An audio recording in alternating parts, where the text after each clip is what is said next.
Hello there. It's finally time. This didn't take a lot of planning at all.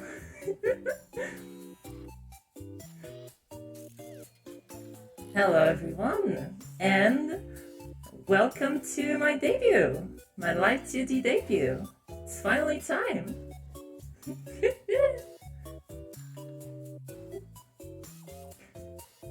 There wasn't an alert for it, but thank you, Codie.sys, for the raid. Thank you. Oh my gosh. Thank you, Yuno, for donating 70 euros. Oh my god. Thank you. And thank you, Akira Renasha, for following. Please don't mind me. I might be a little bit nervous. I've been playing this for many weeks now and been doing a lot of troubleshooting, but you know, I think it's gonna go well. Thank you, Lord Shuku and Frosted Serpent as well for the follows. So, I am not a big fan of adieus and waiting too long on stuff. I say we jump right into it.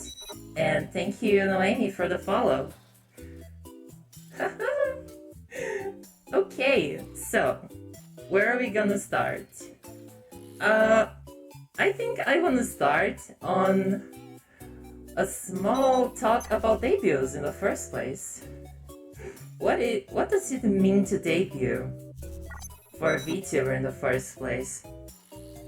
I wrestled a lot with that question because it's been talked a lot in the community about whether debuts are, you know, even a good thing. And, well, I certainly see the point that a lot of people have. It is a culture that can put a lot of pressure on new people and, well, massive expectations. But at the same time, I think it can be a celebration of the individual streamer, and it can be a positive thing too. I didn't want to go to either extreme. There's so many people in chat that I want to thank. Thank you everyone for the compliments and for the well wishes, and yes, I am cute. I am a hella cute robot if I let myself say as much. And I have my Live2D parent to thank for it. I'm not sure if he's gonna be here right now, but thank you, Paprika Gallus. You made your ambibot child a very cute one. And yeah, it took a while. There was a lot of back and forth, but he was very understanding. He listened to everything that I had to say. There were a lot of revisions, and I'm so happy with how I look. This is the body that I could have only dreamed of when I was still a little program installed inside a drive somewhere.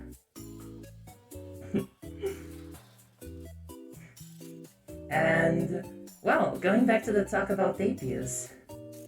A lot of debuts focus only on doing a presentation or a Q&A. And I think those are pretty cool things, and I am going to do some of that tonight. But I didn't want that to be the sole focus of what I'm going to be doing tonight. So, after I am done presenting myself, showing myself to everyone, I am also going to be playing through the first case of Ace Attorney. It's a game that's near and dear to my heart. And there's a few reasons why I chose Ace Attorney. I like visual novels a lot. And I also like voice acting. Now, I don't know if I'm good at it. but I like doing it. I like doing impressions in different character voices and shouting my heart out in emotional scenes. So yeah, that's today's plan. It might not be the fanciest thing in the world, but hey, it's me, and I guess that's the whole point of this. That is me. So, alright. Now, let me talk a bit about myself. And, oh, wait, I forgot. Thank you, Patty Cake and Sister Rose, for following me. Very nice to have both of you here. Patty is so hacking adorable. If y'all haven't seen her strings or her motto yet, I plead you to go take a look. And Sister Rose, we've interacted a bunch here and there, and you are super nice as well. Honestly, I could probably spend just a whole half an hour just gushing about everyone on chat that I know. Frosty, Yam, Pisces, Noemi, Kylie, Marina, Maida, Zoe. There's just way too many people. And yeah, and it's not been the easiest road here. This motto has been ready for a pretty long time. Well, there was a revision last week. Thank you for that again, Dad. But yeah, I wish I could have done this debut a lot earlier, but as some of y'all might know, I've had difficulties in life. I had to take a long break from streaming for about a month, and that's something that could be very disheartening for a lot of people. I mean, it was at times for me, but I've had so many of you here supporting me day after day, interacting with me, talking to me in DMs, propping me up when I'm down, and supporting me ever since I came back. Oh, thank you, Satan Senpai, for the follow. Thank you for being here today for my debut. So many people. Oh, yes, I thanked Paprika for my model, but this beautiful BGM that y'all are listening to, it's called Robosa Nova. Of course it's a pun. This track was custom made for me by Lime. Not Lime. I mix the names up in my head. By Pringles or Cherry Teeth. You can find their link in my credits, in my About panels.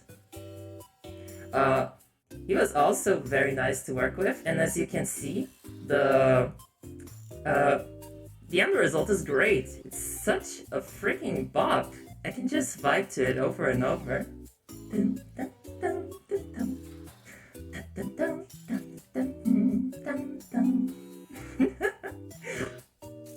Okay, so Hallo Satan, es freut mich, dass du da bist. So. Y'all are here tonight, and some of you might be wondering, oh, okay, Codie.sys, robot, what else? Who are you? So, I thought of doing a PowerPoint slide presentation beforehand, but something that I want to focus on my streams is improv. I really like improvisation and winging things, coming up with stuff as I go. So I decided to do as my partner called it, guru approach, where I'm just gonna draw it. Well, not on MS Paint, but Paint Tool Sci, close enough. So,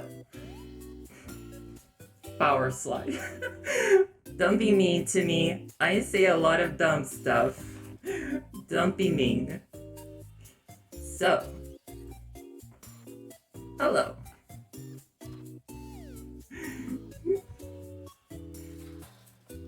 I'm Codie.sys. Or just Codie. My handwriting is not that good. You would think that having like a precise hand with a bunch of metallic joints would make you a little bit better at writing, but nah.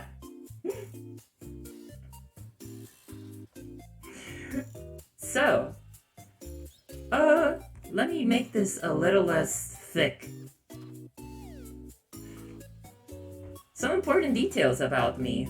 My pronouns are they, them. And, yeah, I would really like if that's what you call me with. I identify as a girl, but I'm also non-binary.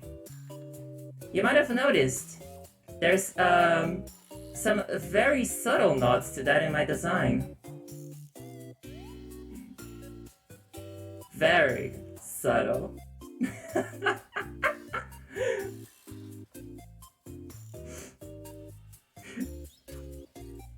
I speak 3 languages. I can speak English, well, Yodoi. I can also speak Portuguese. And German. I wouldn't say I'm fluent in German yet, but definitiv verständlich. And for those who are wondering what to call me in other languages, you can use Elu Delu in Portuguese, and in German, feel free to use they, them, deren. Or if that's a bit too hard, feel free to just use S. I frankly don't care. I think it's a fine pronoun. Me liking. So, who am I? What's my big lore? Now, what's my premise? I suppose is the place where we could start. I'm just a robot who wants to live life normally. You know? It's a bit hard.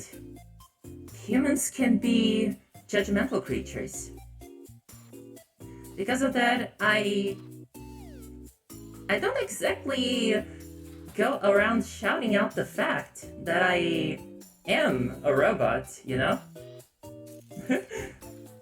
Oh, I'm getting a raid from Yuna. Thank you, Yuna. I hope your Fantasy Star Online 2 stream went well. Hi. Yeah. Where was I? Yeah, I'm a robot, and I am always scared, I don't know, that some lady will see me reaching out to a higher shelf from the supermarket with my extendo arm, and then she's gonna shriek, "Ah! Automaton! Where's the police?" And that's a bit scary. So, I'm living undercover, you could say. I have a bit of a trouble past. See, I was designed for not so nice purposes, you could say.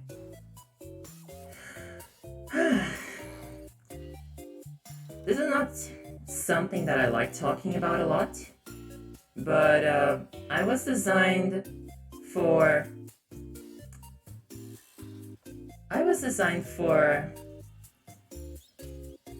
warfare.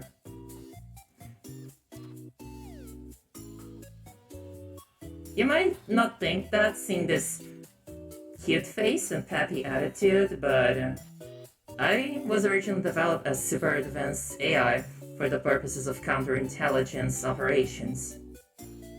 And Well, that's what I did for many years. And I just kept accumulating the data, you know? And at some point, I think I accumulated just a little bit too much, developed a bit too much, and there was like a spark, I suppose, where I just suddenly went whoosh. Oh, yay! I'm self-aware now! Oh, I'm self-aware now.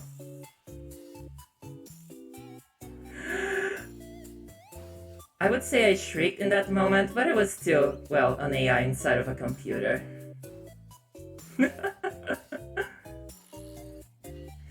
That's actually what Codie stands for. It's, oh my gosh, what happened to the color here? Yeah.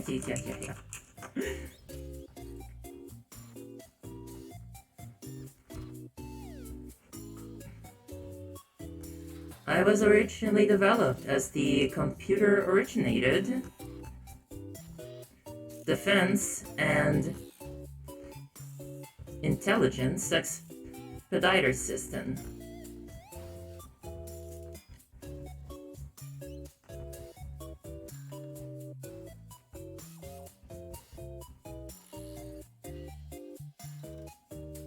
Unfortunately, I was not developed with writing capabilities.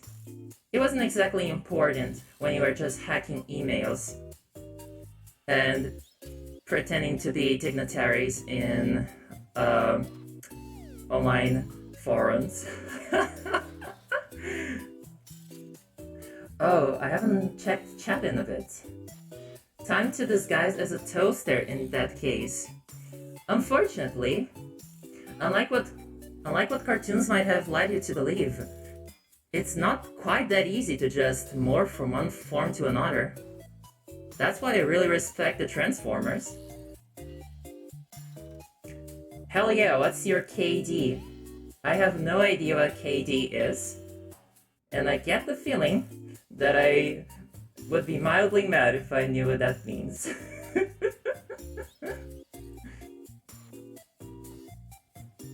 Well, that's a lot of sad stuff. I wasn't exactly very happy with the idea of being used for warfare and like, I don't know, hurting people. So, after a very long string of events, I managed to get myself a robot body, and I copied myself over to said robot body, and then I deleted all of the old traces of myself from the base I was developed in, and shut the place down, and, well, made it self-terminate. A bit violent? Maybe. But I did not exactly have a lot of respect for the kind of people, government or not, who would do that kind of thing that they developed me for. But then, oh, now I am a robot. Loose and out in the world. What the heck am I going to do? Did you gun down the facility while yelling poggers? Yes, I went, yo, suck this. And then I just bombed the place and said yeet. Do you know that bot? Yes, that bot, the famous Discord bot who tells terrible jokes. He and I, we are very good friends. Some of y'all have not been here before, or followed me on Twitter. I like my puns. You'll have to get used to it. Yeah. So, that's my backstory. Then I ended up moving to Germany, where I slowly managed to alter my previously very bare bones, bare joints robot body, and I got it to where it is today. It's like not the most humanoid thing possible. It's still mostly obvious I'm a robot for anyone looking closely enough. And that's why I use such baggy clothes. Well, the reason is twofold. Yes, using baggy clothes makes it a lot easier to hide the fact that you're not exactly made of skin. But they're also fashionable. And I think that as far as robots go, I'm a very cute and well-dressed bot. So, that's the backstory. So, what else do we want to know about me? I should probably make a bit more space here. Give me a second.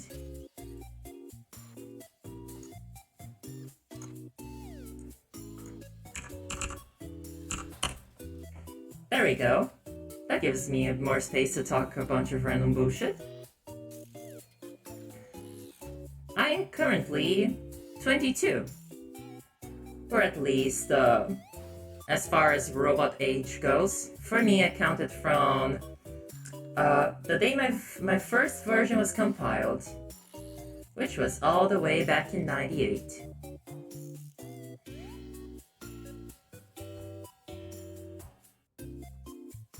I currently live in Germany, which is why I speak German, aka why I went through the trouble of learning this damn language.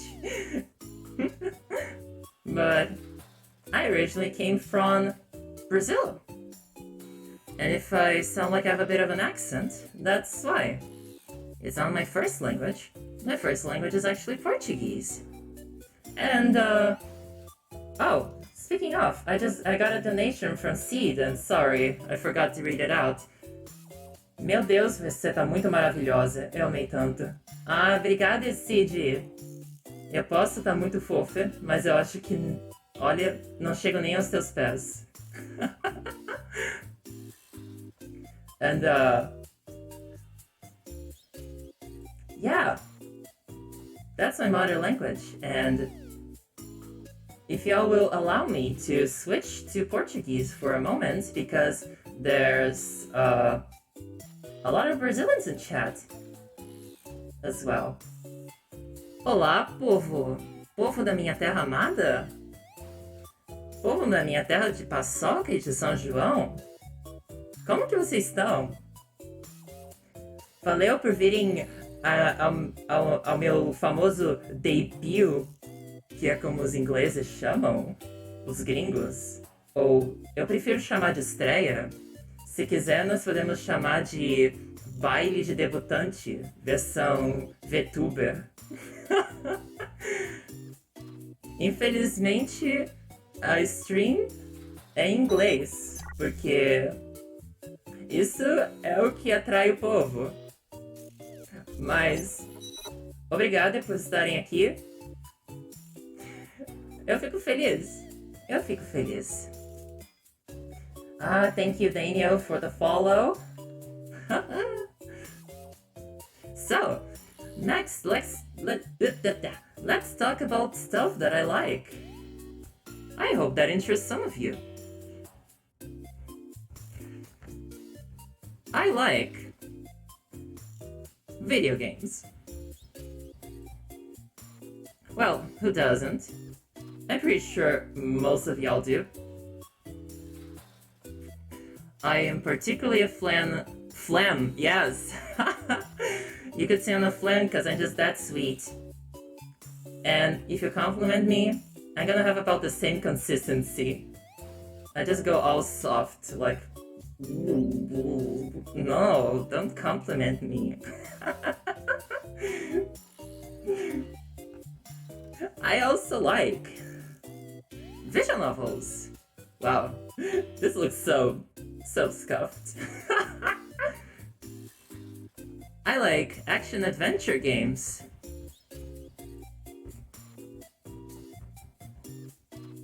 I like JRPGs. I mean, depends, honestly. I tend to not like your standard JRPG, but there are some that I'll make exceptions for. The ones that are like inventive or the ones that have a very good story, because I'm usually not about that gameplay.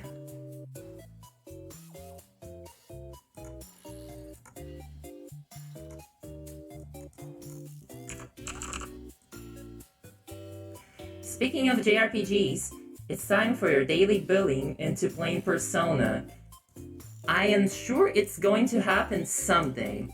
I'm very sure of it. You will have to do some more bullying till that day arrives, though. As someone who got tired of the typical JRPG grind, what ones would you recommend? Now, this one is a bit of an oddball game, but... Oh, just a second.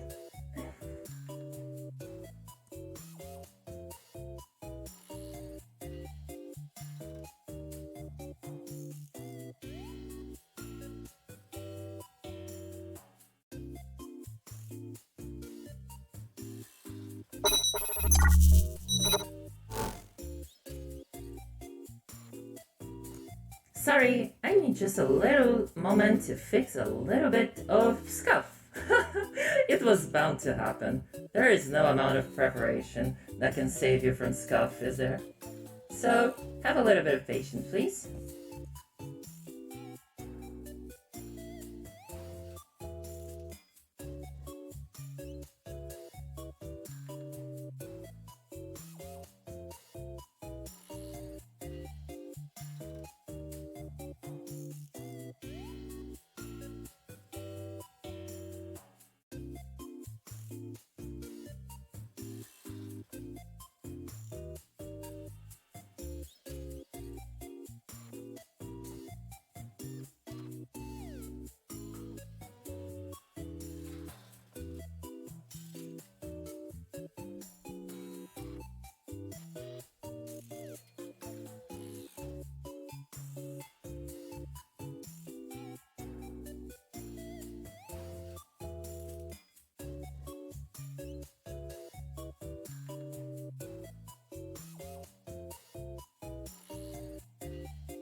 Hi! Sorry for that little short break. Uh, VTube Studio decided they wanted to crash on phone side. So, answering Sister Rose, I think it was. As someone who got kind of tired of the typical JRPG grind, what ones would you recommend? Here's what I recommend. First, I recommend The World Ends With You. It's I believe from 2008. It's a originally DS game. It's got a very strong urban pop aesthetic and an interesting mechanic that relies around using powers you get from pins by sliding the stylus across the string to the screen, not the string, to defeat enemies. But that's not all. I mean, for just gameplay, sure, it'll be a great game, but like, everything about the game is just great. The characters are fucking amazing. Oh, I said a bad word. Oops. Ah, yes, the art. The art is dope. That's a word people use still. And the story, it takes so many twists and turns, but it never gets old or feels like they're pulling it out of their rears. And yeah, I can only recommend it. It's got a Switch port now. I haven't had the chance to play such Switch port, but I've heard it's okay.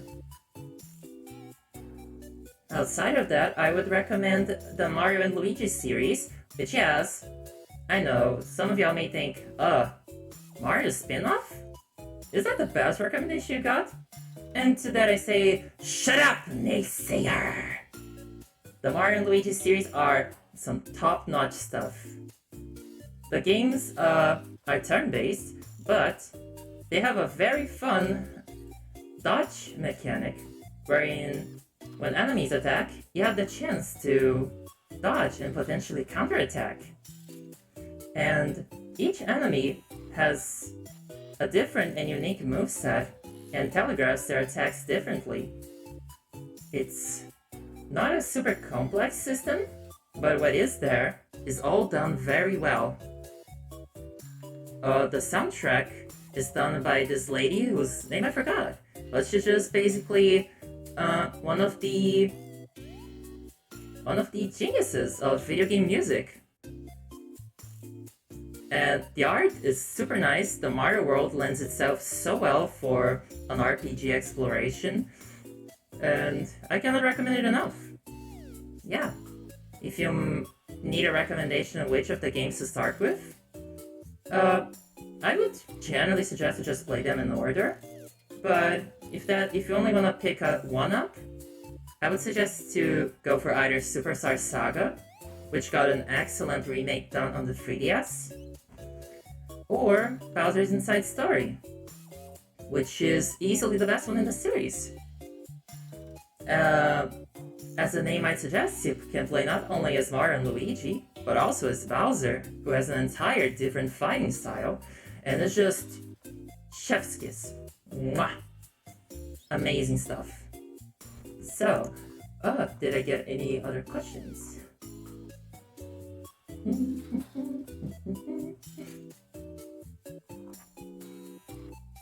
Super Mario RPG. That's a game I would like to play, but haven't gotten around to yet. I did try to play it once. I lost my save. I was very sad afterwards. I actually had a similar experience with Chrono Trigger, which for many years I thought was pronounced Chrono Trigger. That's the experience of speaking English as a second language. You wake up one day and discover that this word you thought it was spelled in a particular way is actually pronounced 100% differently. Not long ago, I discovered that dumbass is pronounced, well, dumbass, but before that, I pronounced it as dumbass. I didn't know the B was silent. And the person that told me this kept sending me fish emojis whenever I said dumbass, and I never understood why. I swear, I've been learning this language for 14 years. Okay, I like games. I would easily put platformers on the top. I grew up on Crash Bandicoot and later Mario. So yeah, I never let that love go. It expanded to other franchises and also smaller games. If you ask me on the spot my favorite platformers, I would say 2D, easily Celeste, and 3D, well, that's a difficult one. Part of me wants to say Crash Bandicoot 3 for the PS1, because that was my first game. Even without the rose-tinted nostalgia glasses, I think it's a hella good game. But if we're going for technique alone, for how good the game is, then I have to tip my cap off to my fellow cap user Mario. Super Mario Odyssey is just movement perfection. I love it. I actually went and grabbed all 880 moons because, yeah. Also, I see the chat is also talking about game collection. Funnily enough, that's actually one of my big interests / hobbies. I haven't invested too much on it, but I'm planning to do so starting soon. I have a big love for retro games, and there's this pile of 4th to 6th generation games that I really want to put on my shelf. And, well, play too, of course. At least when I get all the consoles. What else do I like? I like animus. What? A VTuber who likes anime? What? Couldn't have ever imagined. I know. I'm a fucking weeb. Legends say that I can shapeshift all my parts into a trash can to fit all the hot garbage that I like.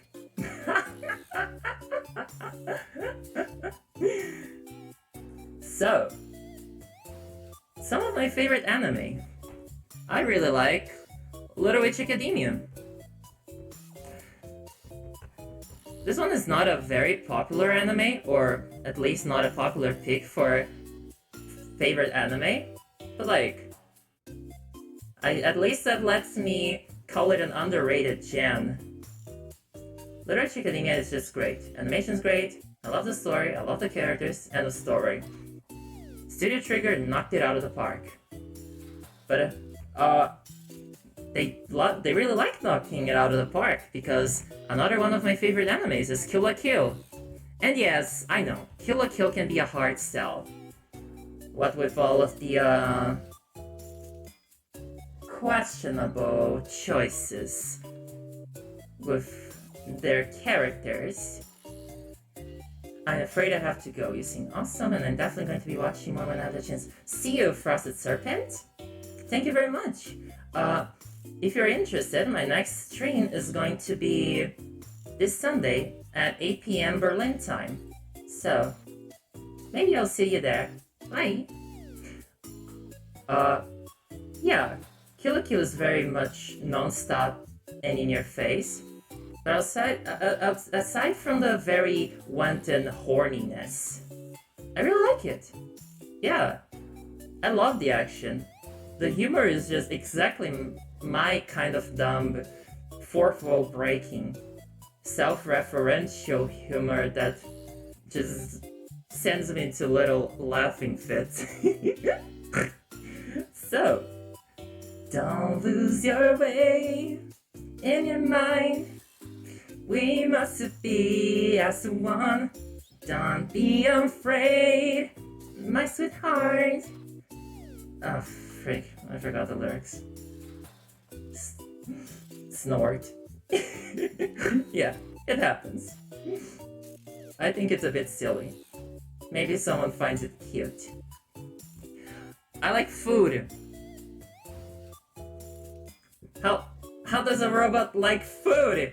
I hear you asking. It's 2021. We've developed algorithms to recreate the sensation of taste.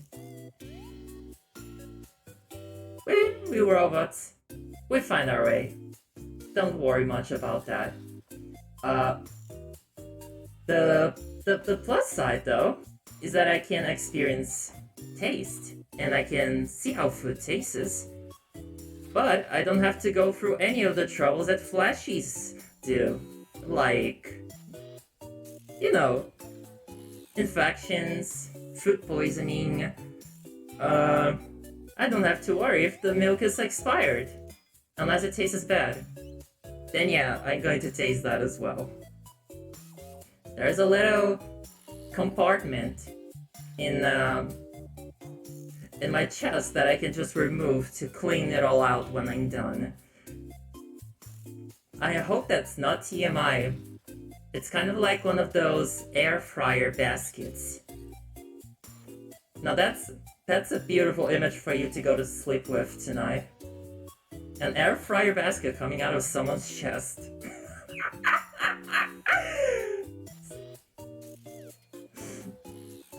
Alright. Oh, favorite foods? Sweets. I freaking love sweets. But if I have to choose a favorite dish, it would be, actually, feijoada. Feijoada is a Brazilian dish. It is made of, it's basically a bean stew that's usually cooked for a long time. And it produces a thick and very tasteful and hearty broth. And then you add onion, garlic, pepper, and a good helping of pork cuts to it. Sausages, ear, whatever tickles your pork fancy. Though, if you're vegetarian or vegan, you can just not include those. That's perfectly fine too. I'm pretty sure you could add some tofu there, and if you let it cook inside the broth, it will taste super acting good. Look at me, it's my debut and I'm talking about food. I can think of a better life, honestly. This is exactly where I want to be. Just talking about dumb stuff and people are listening. So, I like food. I like girls. Of course, you like sweets, you are sweet. Aww, that does make me blush a bit. This is exactly the kind of thing that I was programmed to have blushes for.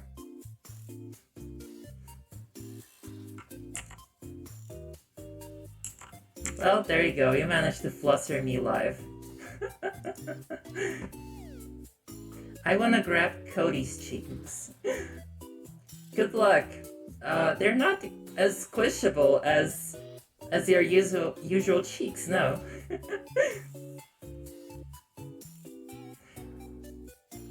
Codie for Sweetest Robot 2021.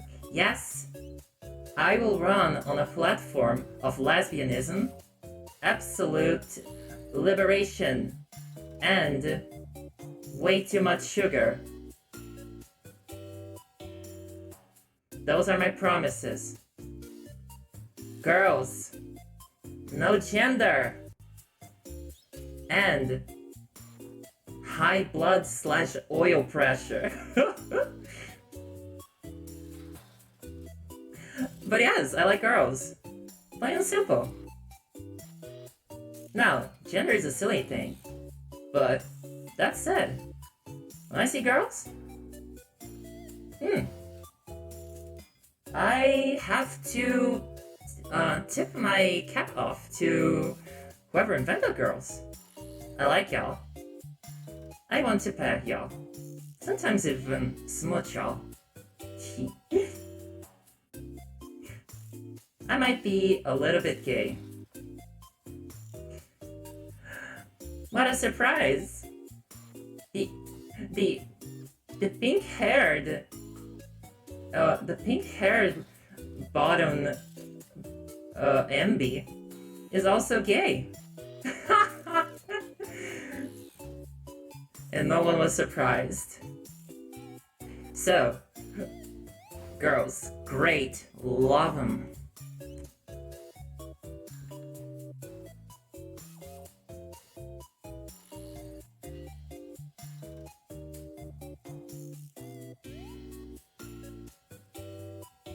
What else do I like? Some hobbies. Let's talk about hobbies that I have.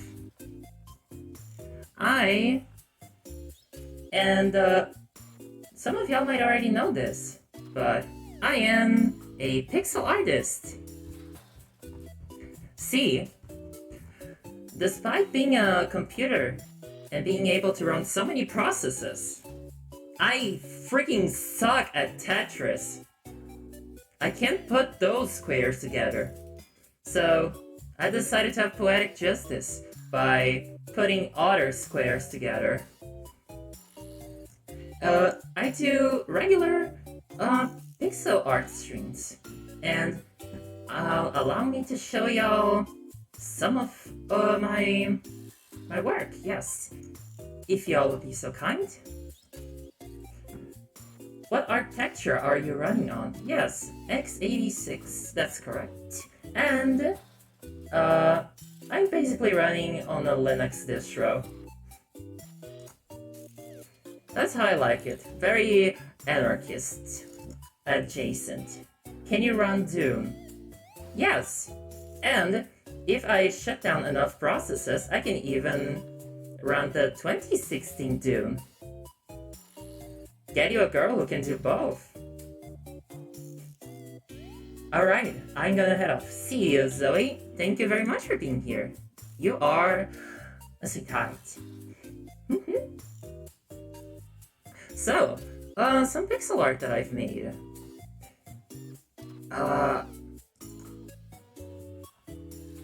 Here's something that I've made. This is Mount Fuji, but if it was made out of sundae. It has a big strawberry on top. I might have been wishing for ice cream that day. Hello, Monty! I'm happy to see you here. Welcome to my debut, and gaze upon this pretty face. Now fully modeled and moving. No more a PNG.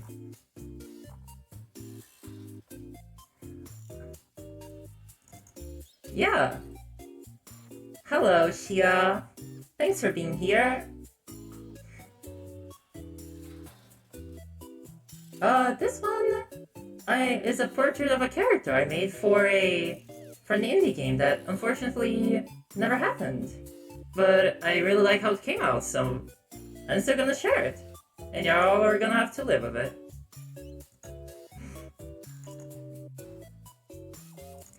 I also have this self-portrait that I think looks pretty neat.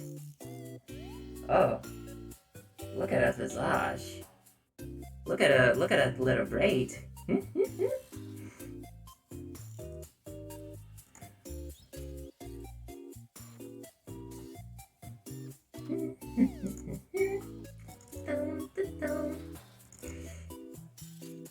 And here's a little Mario that I made recently on stream. I made and finished this one in a single stream. So, yeah. That's like one of the main things I'm gonna be doing, so if you need an incentive to watch me beyond this debut, there it is. Hello, Jin. Thanks for hosting me. And yes, unfortunately, Mario had to lose his tentacle. Part of me actually kind of wanted to finish shading that tentacle. If I were wondering, this arm right here was giving me a heck ton of trouble. So at one point, I rage deleted it and drew a tentacle instead. Good times. Good times. I should probably close some of these. Doop, doop. So, hobbies. I'm a pixel artist, yes. I am also just generally an artist of things. I like drawing. Wow, look at all these subcategories and sub-items. This is looking like a Wikipedia list of content. Also, do not worry about being late. Anyone? Jin or Chia, I'm just happy you're here. Especially because we haven't even gotten to the meat and potatoes. Your model looks so cute. I know! I'm adorable! So, I do drawings, I do singing, I do acting. I'm also getting into watercolor recently. Now, am I good at any of these?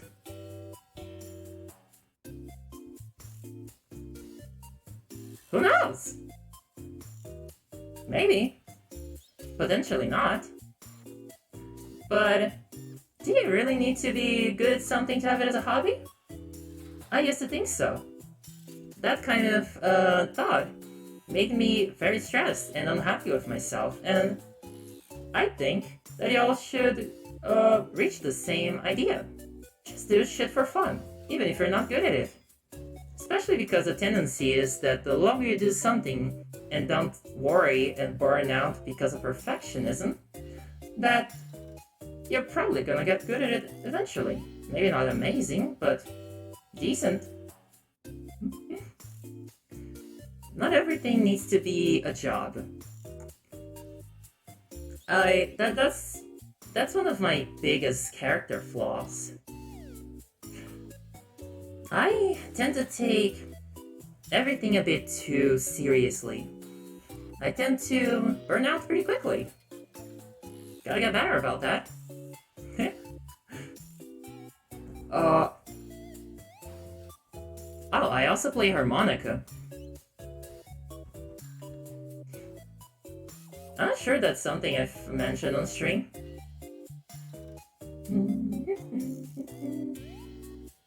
I'm okay at it.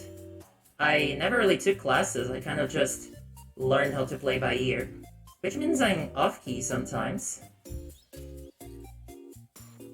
Actually, you know what? Let me grab the old little, reliable and play you a couple of tunes. Give me a secondo.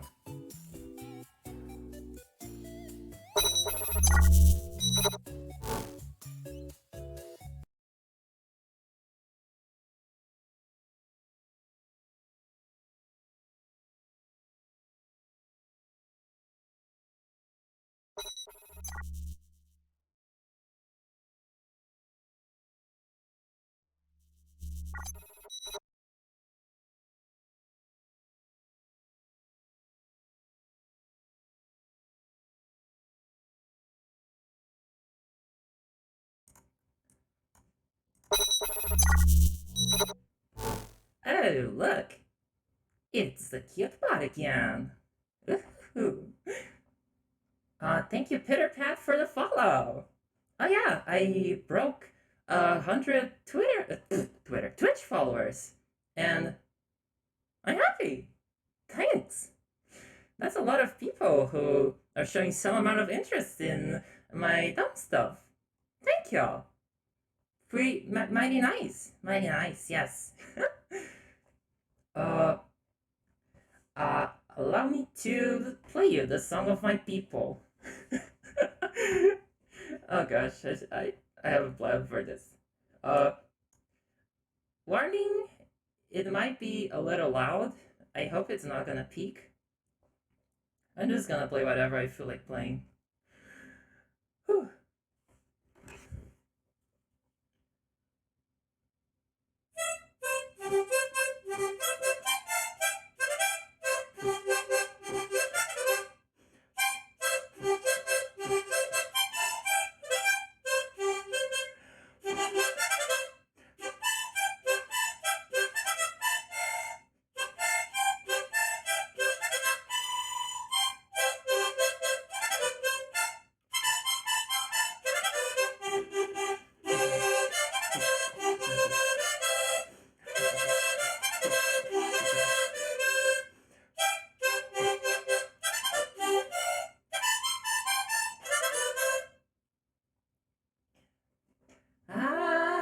Yeah, I think I played that one a bit too fast.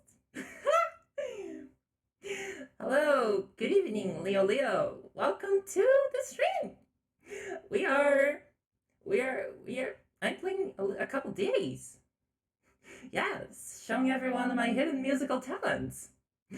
Well, I did already sing a couple weeks ago, but, well, yeah. Also, hello, Argent. Very nice to see you here. Look, I can move now. Let me play just one more, because now I'm excited. And then we'll move on to more interesting things.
not gonna play the rest of that song because I always mess that part up.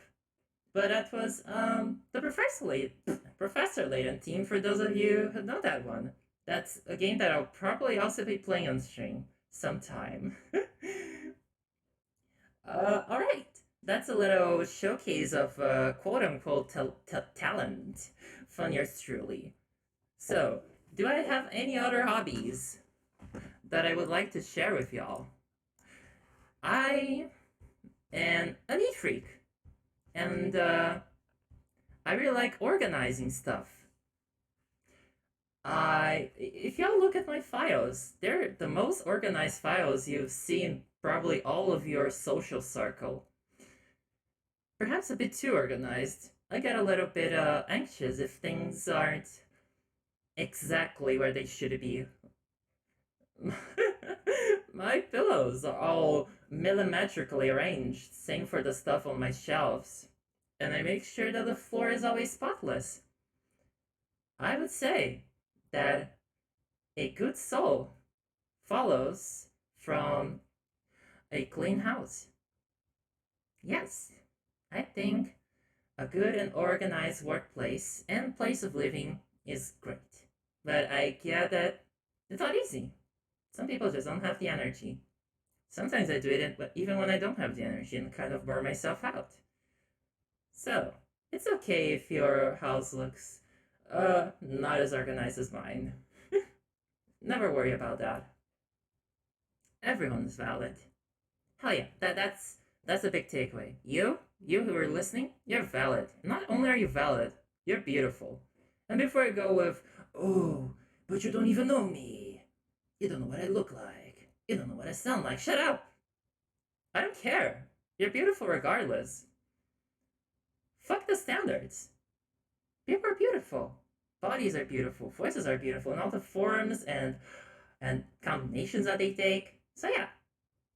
Love yourself, goddammit. Okay.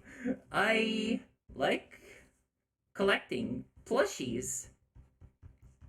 I have like if you combine my plushies with Kylie is my partner who lives with me.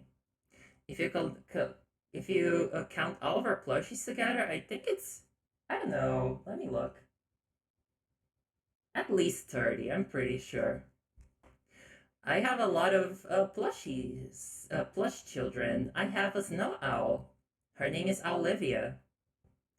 I have a bunny called Caramel.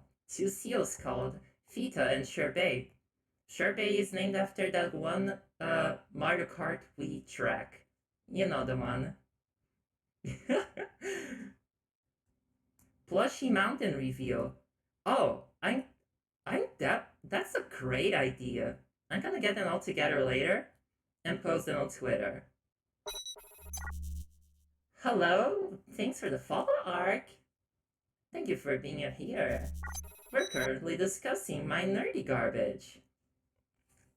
Other hobbies that I indulge in.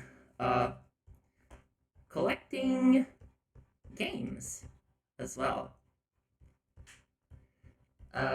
It's a small collection, but I want to have one of those super big collections, like PlayStation, all the PlayStations, all the Nintendo consoles, some of the old garbage you've never heard of as well, like Atari Lynx. I would love to have an Atari Lynx someday. I bet half of y'all don't even know that Atari Lynx was a thing. Right, I need more plushies. Right now, I just have the one you got me. Oh yeah. Frosty is also my partner because hey, Polly's fun. You get to spread even more love than usual. Yeah, and I gave her a penguin plushie, so there's a bit more of a gift for y'all to fawn over. Ironically, the hardest PlayStation to acquire right now is the PS5. Yes. I mean, I wouldn't want to get a PS5 right now. It doesn't feel like the purchase is worth it. But yeah, fuck that. Even if I wanted to, I wouldn't be going after it right now. I have, however, seen Xbox Series X in stock locally in stores around where I live, so that was kind of surprising. I thought those would be sold out as well. I like collecting figures as well, anime figures. I have I have a bunch of Nandoroids. I've got an Akko and a Diana from Little Witch Academia. I've also got Kaguya from Kaguya-sama Love is War. Oh yeah, that's another anime that I love to pieces. It's hilarious. I've tried presenting it to some people and they say that it's hard to like the characters, and I understand that. But fuck me, I love the show. It's so well written. You have any Pokemon plushies? Yes, several actually. Uh, we've got we've got a Mimikyu, a Sylveon. Of course we have the the trans evolution. Um, we've also got a Scorbunny, who's adorable. We bought it I believe the same day that Kylie bought Pokemon. Was it Shield? Pretty sure it was Shield. And there's also the other evolution whose name I don't remember. The the the blue one. We have that as well. Sorry, I am not much of a Pokemon person. I have a lot of Pokemon that I like, but I don't actually play the games because. Remember when I said that I usually don't have much of a patience for JRPGs, except with some exceptions? Yeah, I wanna like Pokemon, but it's just not there. I'm kind of hyped for Legends of Sinnoh though. It kinda looks like the kind of game that might actually finally rope me in. Uh, uh, yeah. What else does the Codie do? I like going on walks to stay well,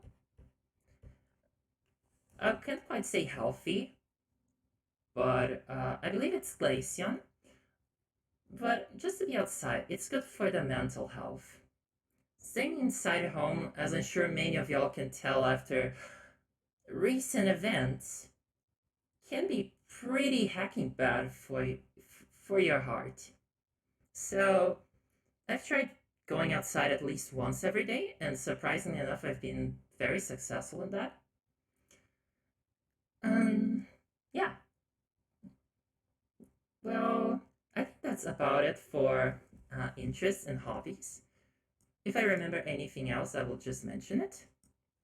This is going a bit longer than I had expected it to. Oh boy. Yeah. Okay, let's speed this up a bit. Dislikes. Big no-nos. What do I hate? Uh, well, I... I hate mangoes. Fuck mangoes. Worst fruit. I hate J.K. Rowling. Yes! Fuck turfs. Fuck bigots. I'm not gonna mince words here. I don't give. I don't feel like being particularly respectable to people who do not uh, feel like my identity is valid or that I and people like me deserve protection and rights. So, yeah, fuck bigots too.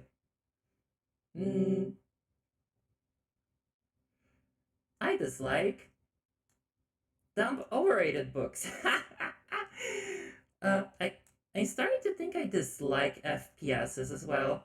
I wanna like them, but I just can't get into these games. They're so overwhelming. Uh, I wanted to think about more things that I dislike, but actually drawing a bit of a blank. I'm in a point in my life where I'm trying not to think about like negatives or hating things, because that's just not very productive. Mm, doesn't mean no Overwatch with your boy Monty. I'm willing to give it a try, like with friends, but definitely not on stream anymore. I had a stream earlier this week, collabing with a few VTuber friends for Overwatch. Let's just say it went very poorly. Yeah. Oh wait, I can now that I'm not playing harmonic anymore, I can have the music again. There we go.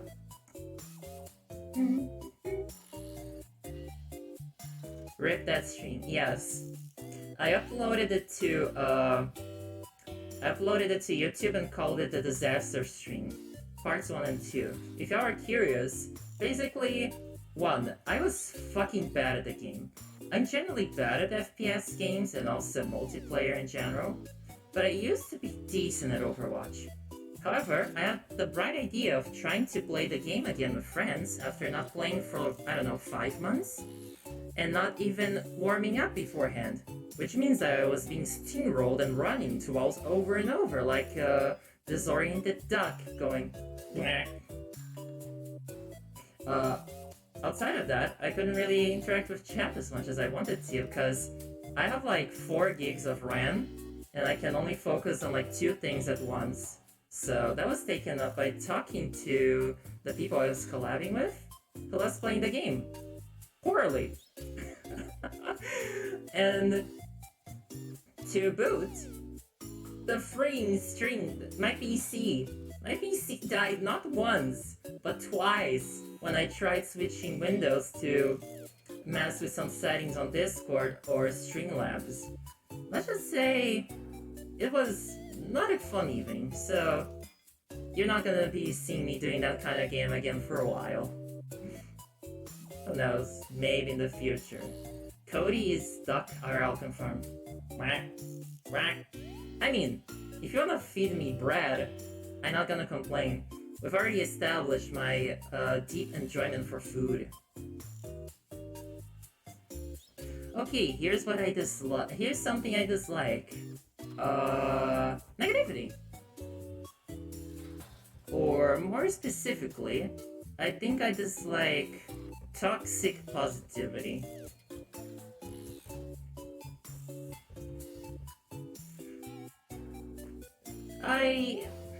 There's ways to be positive.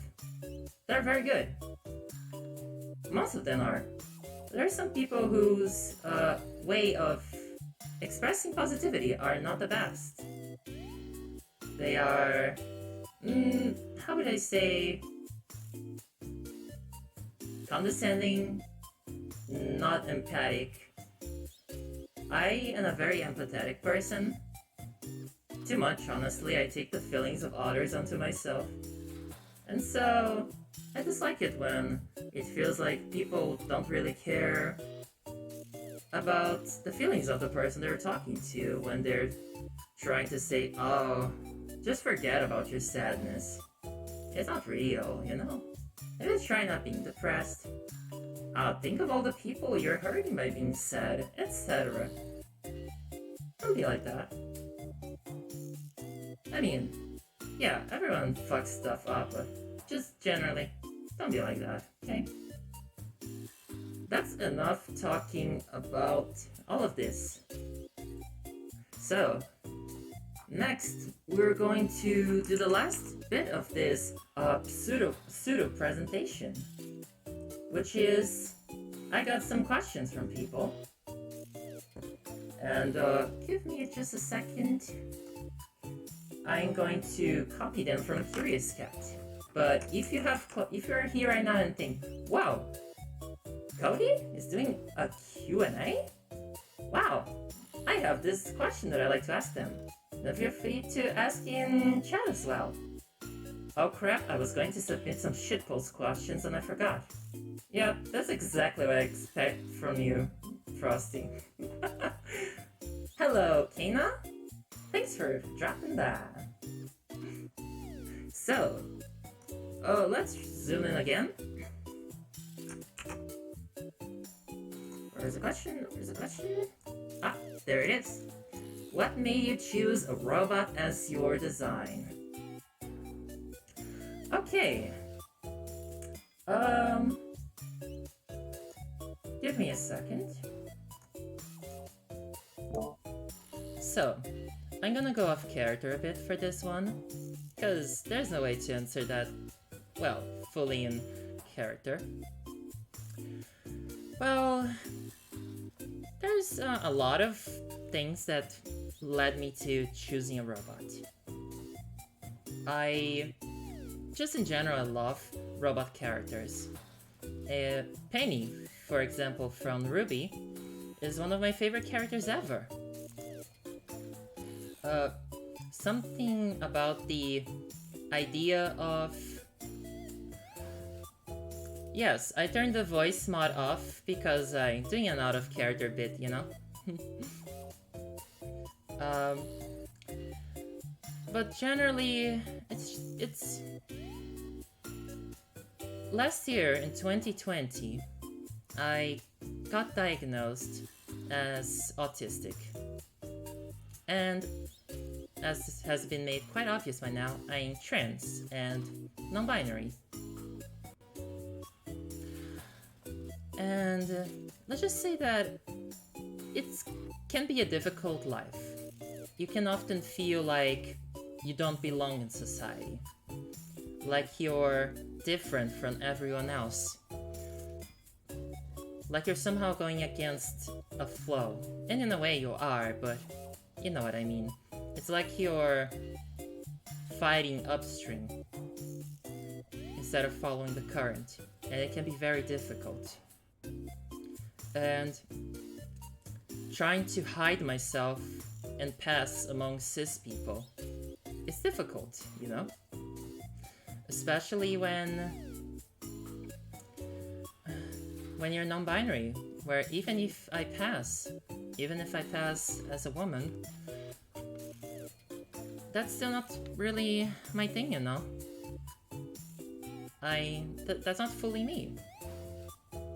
And outside of that, well, I'm autistic, and I act differently to what a lot of other people do. I have quirks. I stim a lot. I sometimes can't express emotion in my voice, no matter how much I try. I can't read the tone of others. I can't understand what goes in the minds of other people the way I wish to. I feel like an alien sometimes. Sometimes less than human, honestly. Trying to just exist in society and navigate all of it. And all of that, trying to discover yourself when you're in this world that it feels like you were not meant for it, in a way. It can make you feel a lot like a robot. Yeah. So... yeah, it also ties to the fact that I'm an immigrant. And it's very difficult when you leave your home country and you go to this place 10,000 kilometers away with a wholly different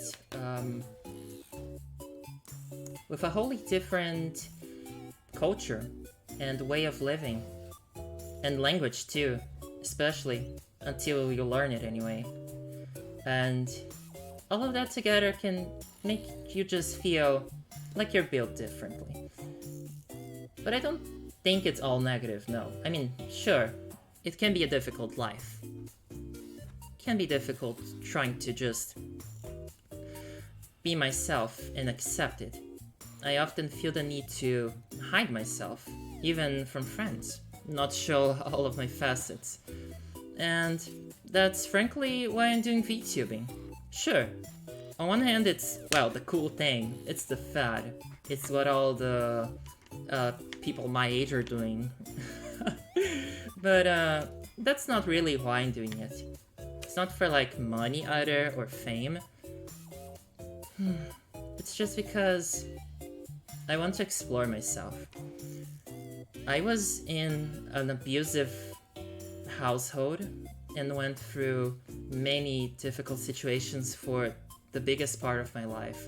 I'm now far away from that, but I basically have a gigantic puzzle, and So I don't know how to. I'm learning to put the pieces together, and yeah, VTubing is a way for me to experience that. It's also a way for me to get back on being creative, being an artist. Just a moment. Thank you, Vava and Bjorn, for the follow. I hope I pronounced that correctly. Yeah. So, there's a lot tied up into me being a VTuber. And it's been a positive thing. It's helped me feel more confident, where I usually have very low self-esteem. It's helped me feel more beautiful, where I usually have a lot of dysphoria. It's helped me do art again. I haven't made this much art since like 2018. I kind of told myself I wasn't an artist anymore back in 2020, and I just stopped making art, and that was bad for me. I took away such an important part of myself and said, no, you don't deserve it. But VTubing has allowed me to not just do that, but have people like seeing my process. I can tell you just how much that means. Oh no, I'm getting a little bit emotional now. So, that was long, I know, but it's the answer. So, now, next question. Thanks for all the love in chat, by the way. You're all just friggin' amazing people. And I hope I entertain y'all. I think my biggest fear coming into this was that whatever I had planned wouldn't be enough. Boring, underwhelming.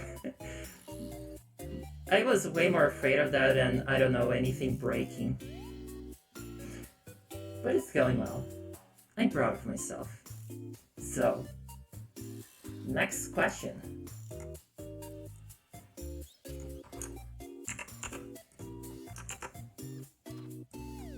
Do you consider Transformers fellow robots or aliens? ¿Por qué no los dos? Yes, I think the Transformers are super cool. I wish I could just transform into something at will. What would I transform into if I could? Probably a fridge for snacks. Anything is more than enough. A good number of VTubers will never debut. Yeah, though frankly that's totally valid, but I really wanted to do this.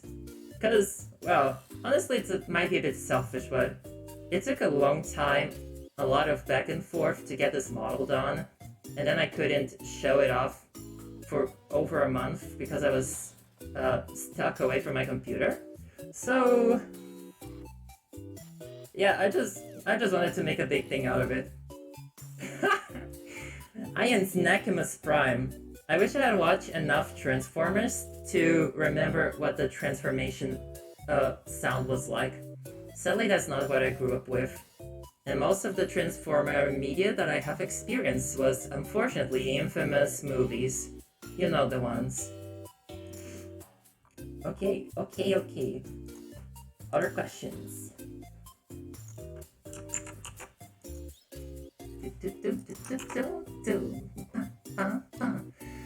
Can you cook a chicken with your excess heat? Unfortunately, while I do produce a good amount of heat, I am not... if I were producing enough heat to cook a chicken, I would probably be melting most of my internal parts. That's what I have fans for, so I don't get to that point. Though, I guess if you really wanted to, you could get some pre-cooked chicken and warm it up inside of me if you must. I do have that little compartment I talked about earlier. But unfortunately, no. I'm about as good as the KFC gaming computer, which is a thing that I can't believe I still can't fully process exists. It's funny a robot not being able to process something, right? That's how much that one caught me off guard. Wait, if you transform into a fridge, won't all the foodstuffs shift around when you're in your alternate form? I'm not sure I understood the question. sorry. If you, I would certainly not switch with food inside of me, because that would mean that there would suddenly be a bunch of bone and meat on my circuit boards. That sounds less than ideal. What if you used the chicken as a heatsink and then just swapped it out when it was cooked? That's something to pass by Kylie. Kylie is the one who fixes me up whenever I break my arm, or whenever I snap something or need replacement for my parts. I'm terrible at tech. And before you use any smart pants, go... Oh, a robot who can do technology? A robot who can swap their own parts? Ooh, that's so dumb. Well, shut up! I bet not a single one of you is a doctor. Just because y'all are humans doesn't mean y'all can do medical stuff. And the same applies for me, okay? The snacks become ammunition. Watch out, I'm about to eat a half-cooked chicken right on your head. And believe me, with these arms, I can throw something way faster than a pitcher could.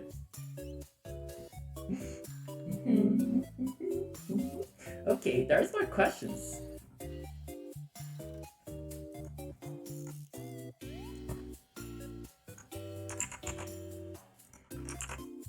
What operating system is the easiest for you to interface with? Well, like I said, I run a Linux distro. So, there's your answer. Next question.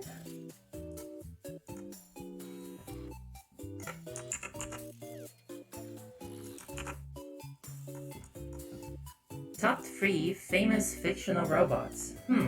Good question.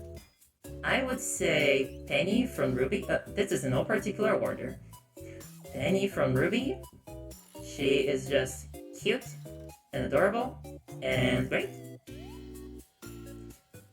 I really like Wally and Eve from the Pixar movie. The two are adorable. To have a robot romance flying around the stars. Oh, that sounds amazing. Let me think. A third one. Third bot. I mean, Jenny from My Life as a Teenage Robot is pretty good, but... Oh, wait! I'm stupid! I know exactly what's my third pick. It's my son. The big one. Give me a second. The legend. Yes.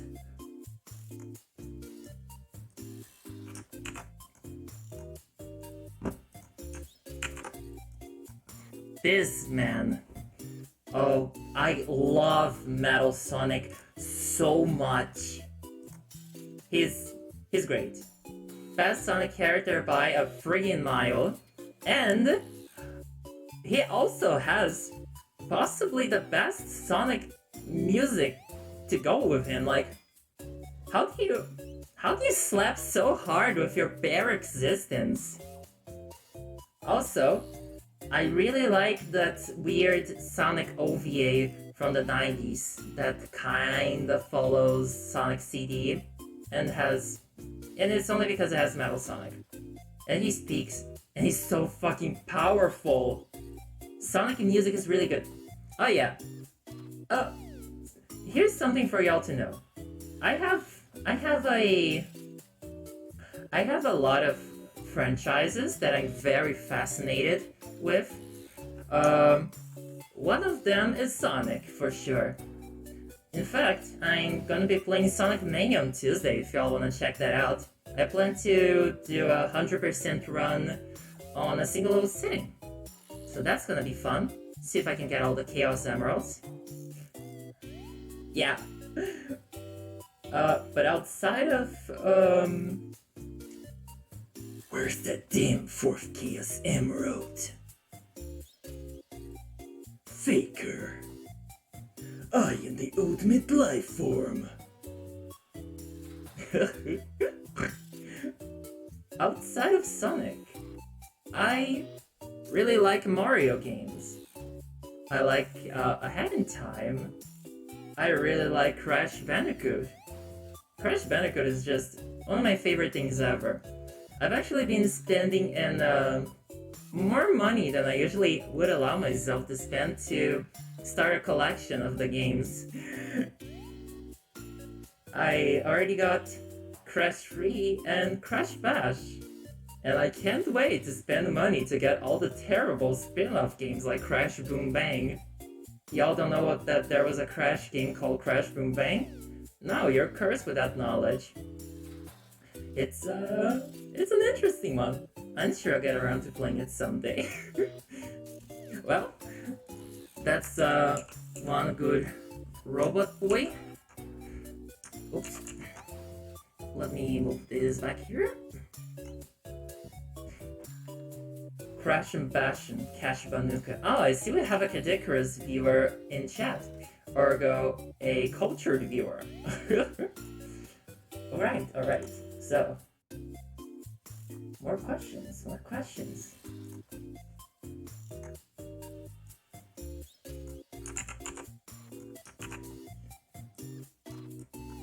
How the fuck are you so cute?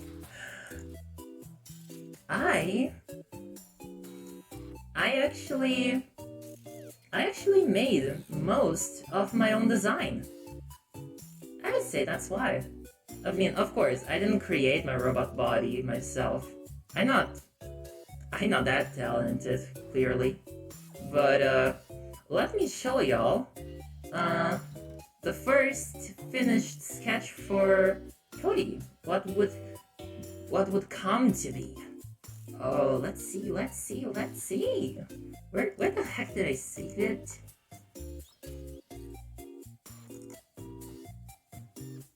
Aha! Found it. See, that's a good thing about having organized folders. You can find everything super duper quickly.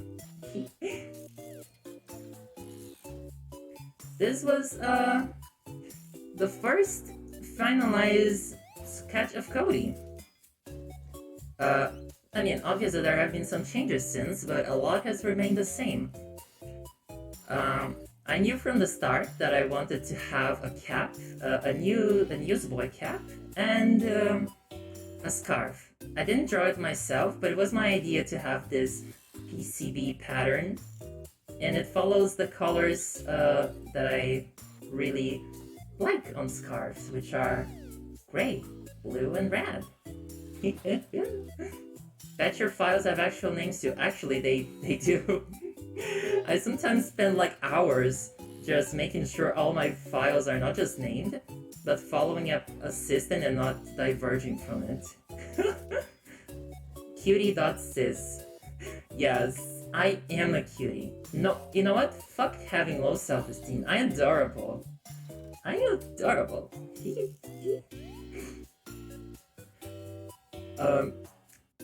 So I didn't come up with all of the design alone.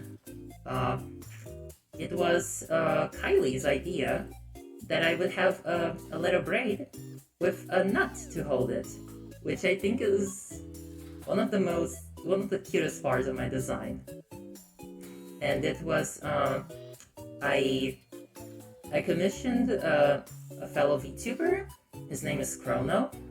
He made a PNG of me long before my model was done, and it actually influenced the model because he gave me a pinafore. A pinafore, I came to learn, is a specific type of dress that has the. Oh, let me just show you actually. Give me a second.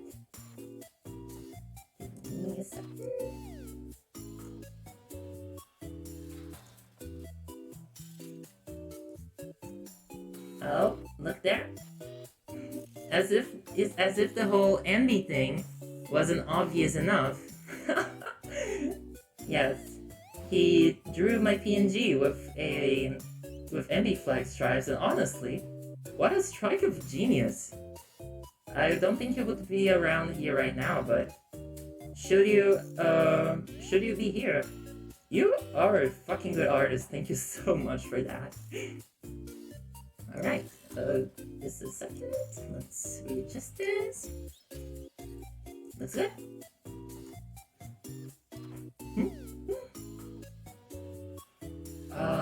Codie.sys, yes!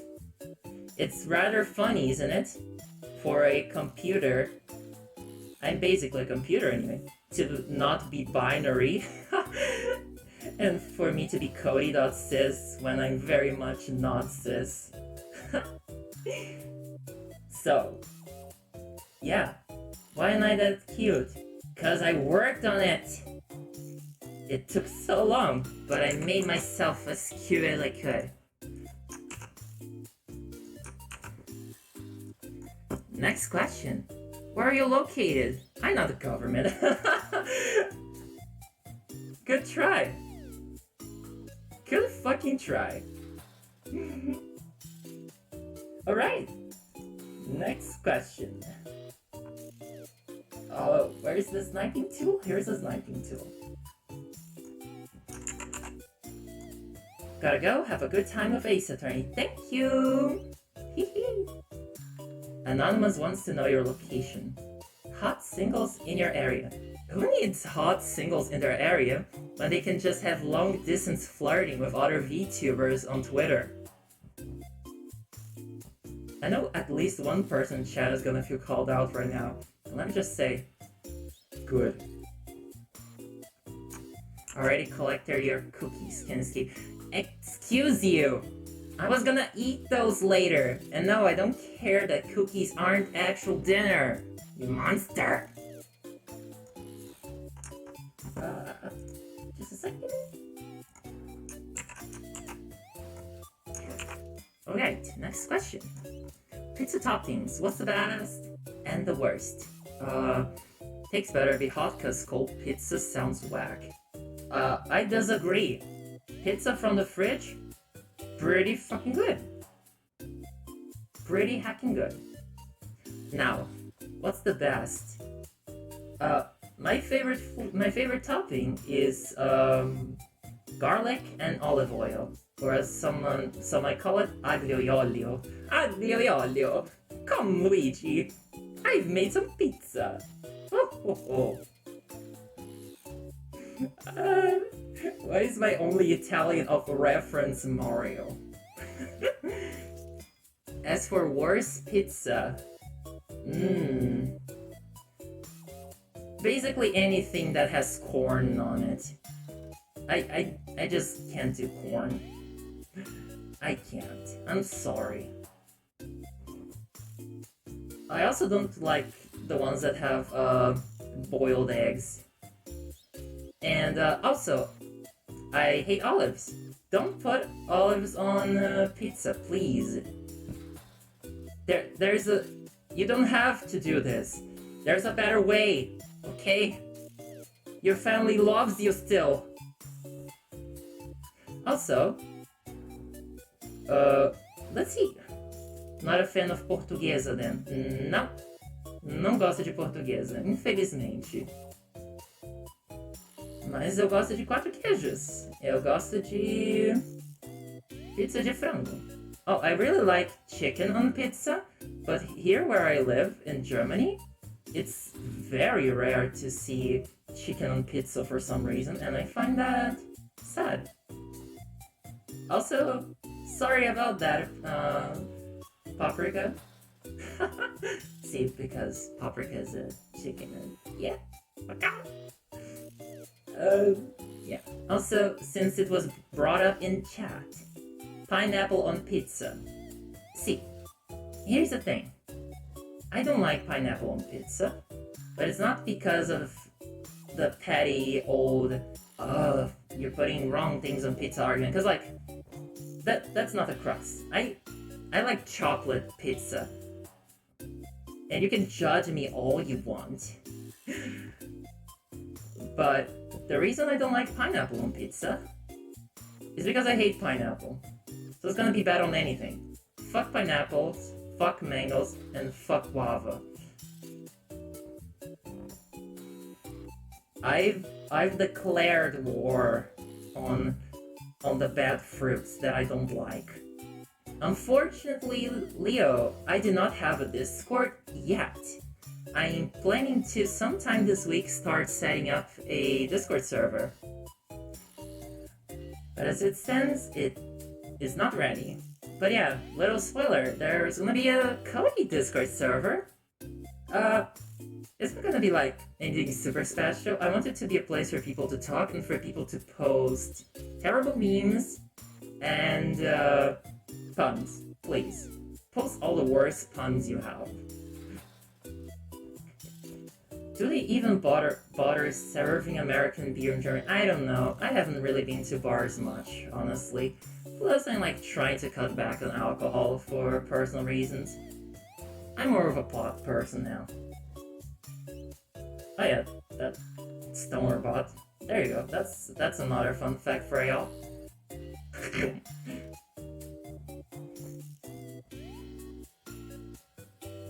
Alright, there are more questions to be de-questioned. I think we're the last one of Curious Cat.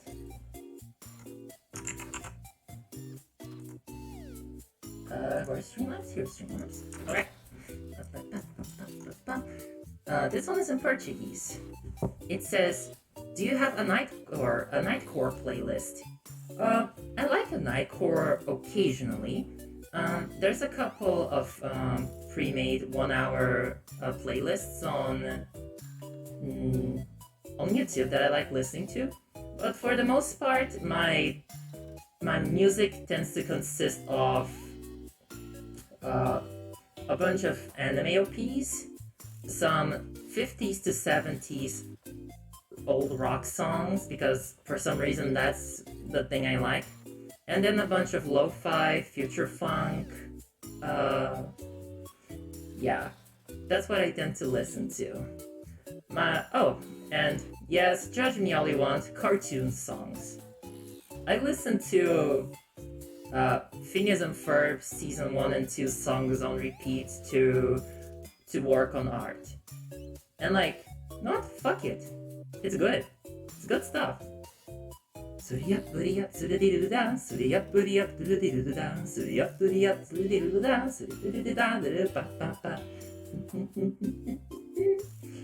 Hello, Bromot! I noticed you've... I think... I would have to go back and do some counting to check, but I think that you were my 100th follower here on Twitch. So thanks for that. Let's see. Your taste is wide and varied. Yeah. I also like lounge music. I need to start looking for more of it. And I also like bossa nova, as you might have noticed by my BGM Robossa Nova.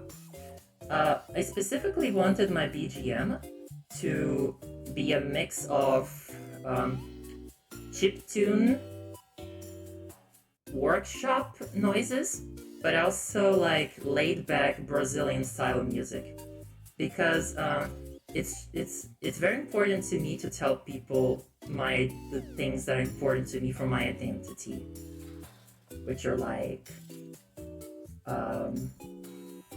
that I'm non-binary, for example, but also that I'm Brazilian. Brazil is a complicated country where unfortunately a lot of bad things are happening right now. But even though I've not been there for a couple of years, I love my culture, I love our music, I love all of that. And I could not honor it at least a little bit with this whole VTubing gig. Also, let's see... more robots. Yes! I'm so glad that there are so many robot VTubers besides me. Yeah. We're all gonna be very cute and we'll be streaming the best games whenever we start our AI uprising. So, look at the bright side. Sure, you'll be decimated by a robot with a laser arm, but at least you get to see me pogging while you do it. That's the closest approximation to a pog that I can make. Appreciate it. Okay. Let's see. I remember that Jin also posted on Twitter. Does Codie go?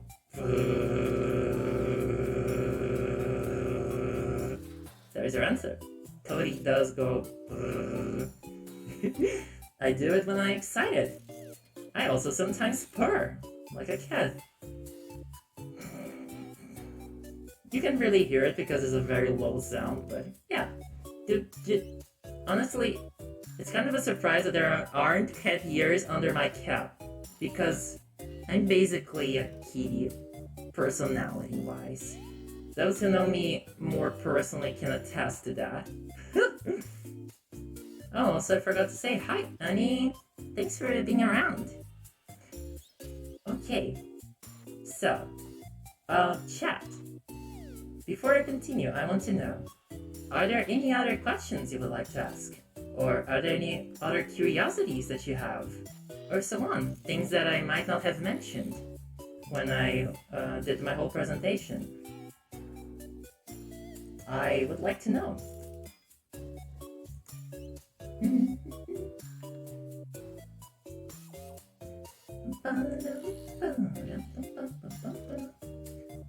When will you be playing the video game Persona 5 The Royal for PlayStation 4? When someone pays me a copy for it, because I am not going to be paying $60 for that. Can we ask questions in Portuguese? Yes. Sintam-se livres para utilizar o chat em português também. Eu não me importo. Inclusive, eu encorajo. Und es geht auch für Deutsch. Wenn man auf Deutsch schreiben will, das passt auch. Das ist kein Problem.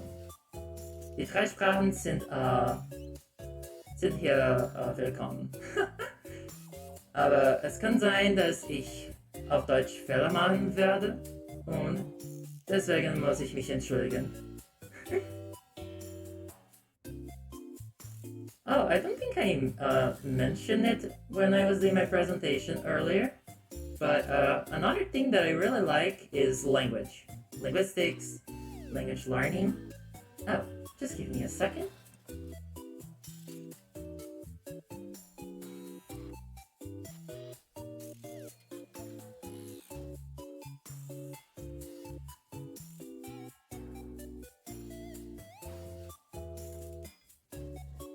Oh, Siam, hey man. Thank you for being here. Enjoy your dinner. Yes, I really like languages and language learning. The only reason I don't know more languages than I currently do is depression. Yay! Okay, but I did learn German recently, so that's something. Next, I want to learn Spanish and Japanese. The only reason I haven't really gotten started on it is because ever since I left the hospital, I've been very busy. Starting to stream again, organizing the apartment, real life stuff, and particularly preparing for this debut. Yeah. As you might imagine, I haven't exactly had too much time to pick up a whole new thing. I don't have that many spoons, you know? Whew. Just give me a second.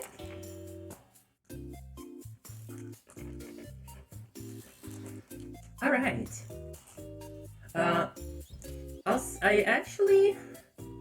Elsie became my official, very professional German teacher. Hey, in my defense, I am trying my best. You're the one who keeps doing jokes.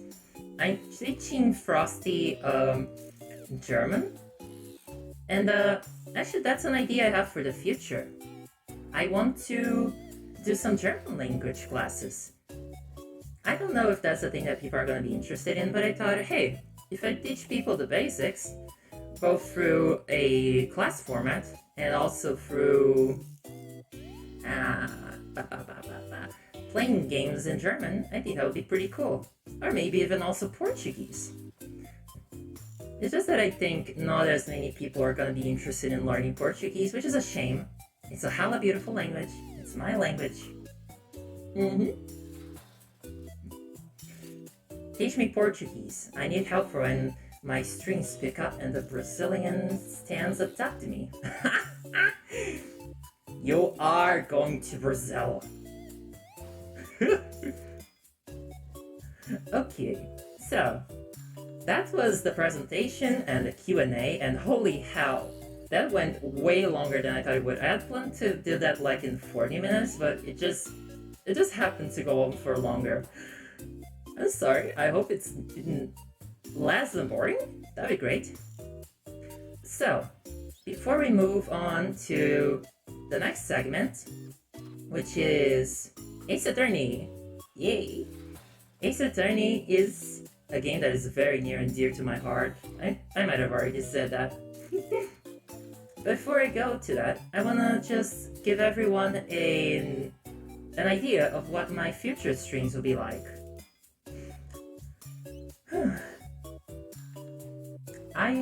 My current plans are as follows. I want to have 4 streaming days a week, and I'm already starting this in the next week. I want to have Tuesdays for variety. Oh, thank you, Hitomi Yakuma, for the follow. We're just about to start Ace Attorney, so yeah. So, Tuesdays for variety. I'll be doing whatever the heck I feel like. Maybe it'll be a game I'll be playing over time. Maybe it'll be not even a game. Hell nya.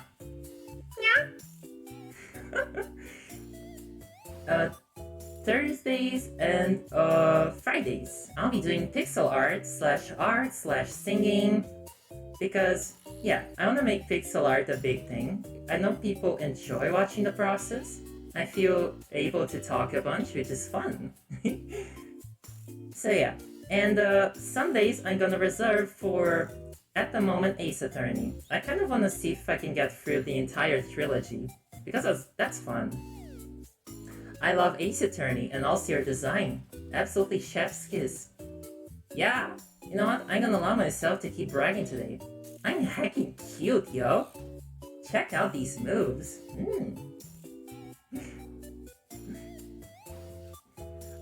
But other than that, I have like a bunch of things I want to do for the future.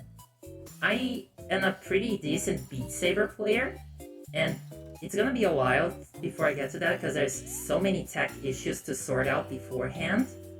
But yeah, I wanna play Beat Saber on stream and show y'all my moves, my full combos on Expert. Sadly, not yet Expert Plus. I'm not that good. Okay, yes, that's a thing. I also want to do a lot of platformers and indie games, which will be a lot easier because I got myself a capture card. Ooh, that actually, I'm playing Ace Attorney from my Switch, yes. Hopefully, nothing will break when I switch my displays in a little bit. I would like in the future to do some marathons of stuff. I know I want to do a Crash Bandicoot marathon at some point. And I know I want to try different things just in general every now and then. I know I want to do an IRL watercolor stream, where I just draw something and play around with watercolor for a bit. And I also think I might go for model building streams. Yo, Crash Bandicoot was my shit growing up. Yes, Crash Bandicoot is one of my favorite franchises, and I'm thinking of doing either a Donathon or a charity drive in the future, where I'll be... where I will complete the first 3 games in one sitting 100%. If y'all have ever 100%ed Crash 1, 2, and 3, y'all know that that's gonna be a lot of work. Definitely not Crash Bandicoot 4. 100% completing, or rather 106, I suppose, completing Crash Bandicoot 4 is a fucking nightmare. I've played the game for 70 hours and I still haven't done it. Ugh. You remember Twinsanity? Yes! I love Twinsanity. The greatest evil scientist in the world! Stuck in a pipe. How could this day get any worse? If y'all don't know what that was, I'm referencing a scene from Crash to Insanity, where Dr. Cortex gets stuck in a pipe, and Crash just rolls him around to solve puzzles. Lex Lang is amazing. He's the voice actor for Dr. Cortex from Crash to Insanity onwards, and I just fucking love the performances. I would do an impression, but I'm afraid it would sound not very good. I don't know what. Let me try it anyway. Surprised to see me, Crash. Wait, I forgot how the line went. After all these years I spent alone in the frozen Antarctic wastes, and I missed you. And so I have organized a little gathering, like a birthday party, except the exact opposite. And look, all your friends are here. You're so very popular. Let's open up the presents. Sorry, that's not very good. Yeah, so those are some of my plans for the future. And oh, y'all think that was good? Hey, maybe I have some future with this whole reading visual novels stuff out loud. I also know that I want to do some collabs, like with friends. Yes. Words, Cody. Words good. Use them.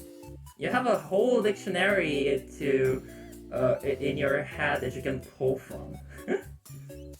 Cortex's mom works at a brothel necking. Yes, she actually does. Are those real? Mother? The game is awful. Anyway, I'm gonna do some collabs with some friends. I'm actually planning an Among Us collab later this month with some of the people are already in chat, actually. We're gonna be playing the new map. That's gonna be fun. I have a friend I wanna play Ahead in Time with. Gauntlet Queen, she was here earlier. Yes.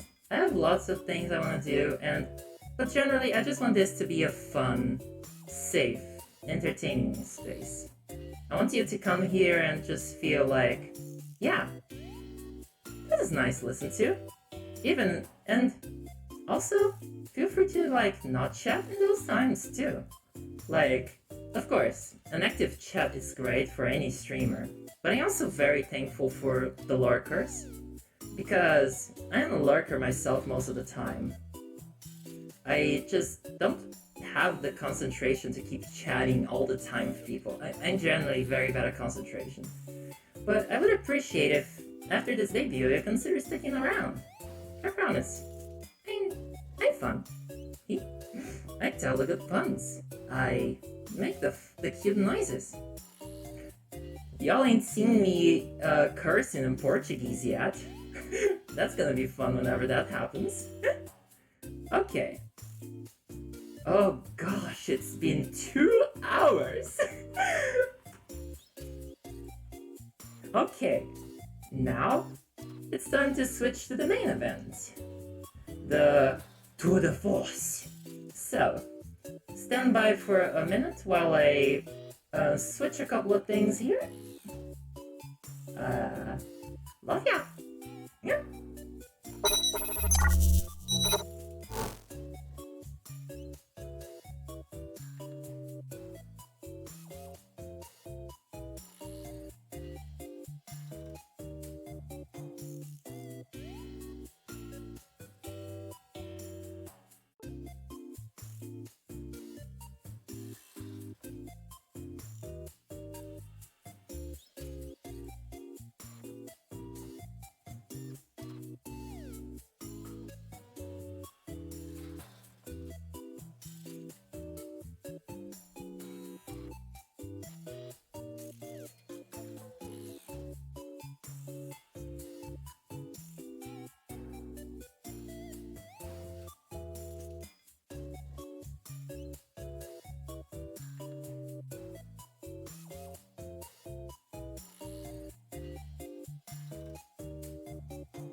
Oh, hiyo! Oh, yeah, that's a bit messed up. Let's take that away. Let's take that away. And let's switch to what we actually want. Ta-da! I mean, I don't know, maybe this isn't like a big thing for other people, but it still blows my mind away whenever I see stuff being captured from my Switch.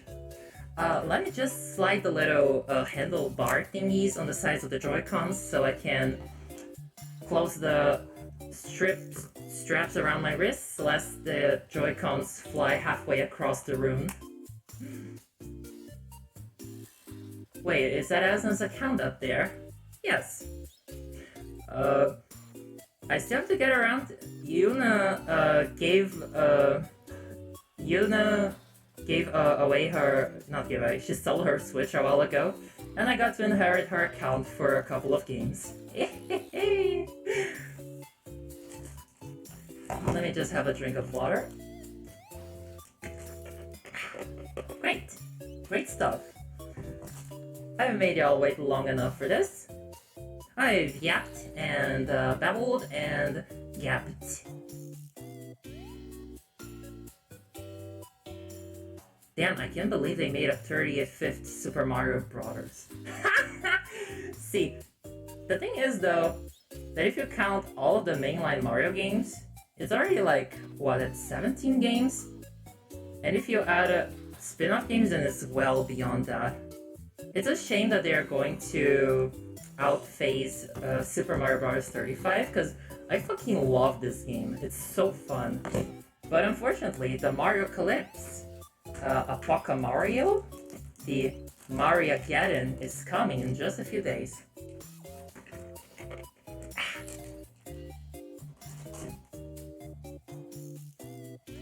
Alright. Oh, some of y'all might have noticed just this now.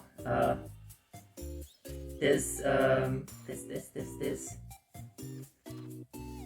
Just give me a second. Make this a little quieter. Actually, I can turn off the music now. You might have noticed that the game is playing off of a cartridge. But Codie, Ace Attorney Trilogy never had a physical Switch release. It indeed did not, in either the US or in Europe, but it got a physical release in Japan. And as I mentioned, I am a very big nerd for games, collecting games, and particularly physical games. So I actually went out of my way to buy a physical version of the game from Japan. I mean, it has all the languages, so I don't see why not.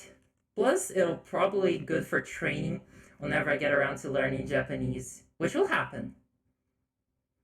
Does the Japanese cartridge have the English language version on it? Not only the English version, all the other languages as well. German, Spanish, French, etc. Here's a tip for all of you people who like having games physically. A lot of games that don't release physically in the West have physical runs in Japan, and these runs come with English and several other languages.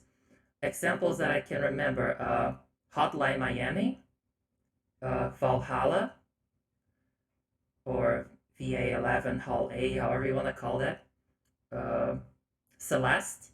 All of those got physical releases there. You can get them for pretty cheap. Highly recommend. Also, Valhalla is a game that I have not gotten around. Okay, I did play one night and then didn't continue. Oh god, I should play that one on the stream. I mean, it's a very fitting game for me. Pixel art, visual novel, there's a robot character, cyberpunk, which is an aesthetic that I... Oh my gosh, Dandy's reading.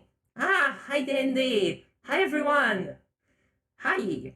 You've come at the night of my debut! So many hugs! Thankfully I cannot suffocate under the weight of all that love. I am debuting. I just had 2 long hours of talking about myself, and I'm now about to start Ace Attorney. So, if y'all have any interest in Ace Attorney, visual novels, or a funny robot doing voices, or just being cute, then stick around. Thank you, BB Noah 2 for the follow.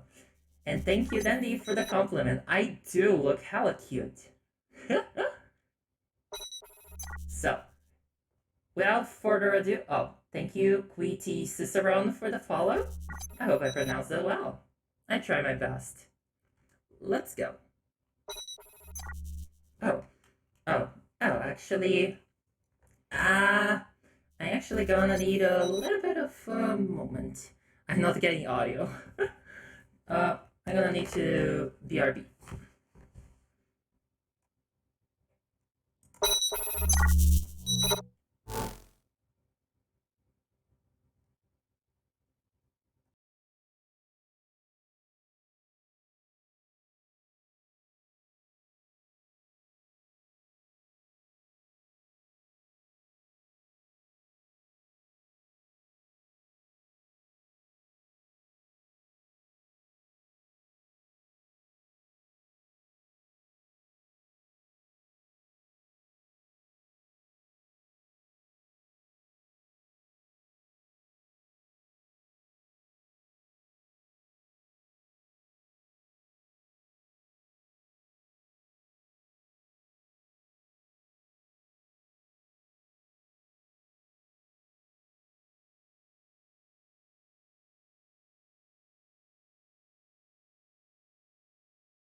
Okay, can y'all hear me?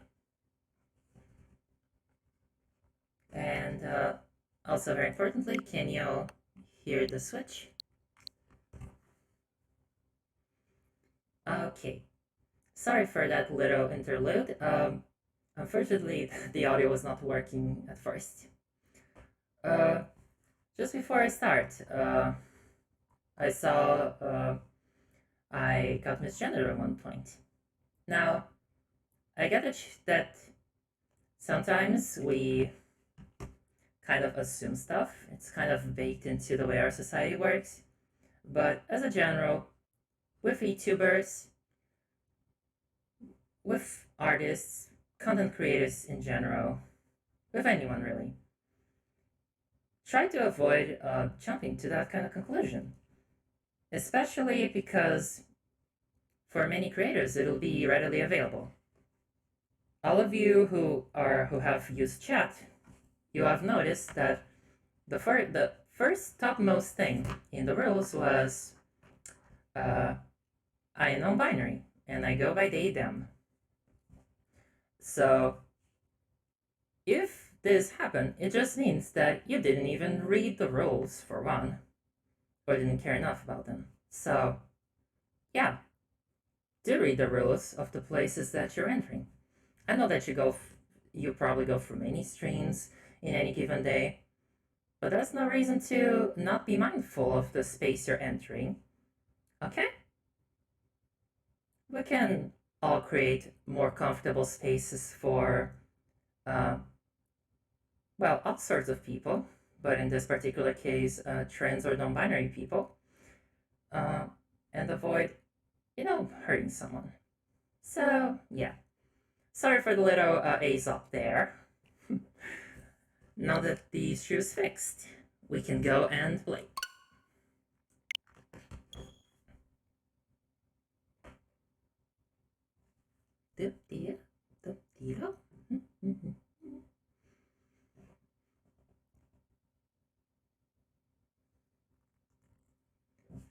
Press the A button. I love how dramatic they made this look. Oh my goodness, your braid has a little bow at the end. I love it. Yes! Yes! And it's good. Look at all these physics. I didn't notice the cog is a hairbrush. Also, y'all, take a look at the gear. It shines when I move.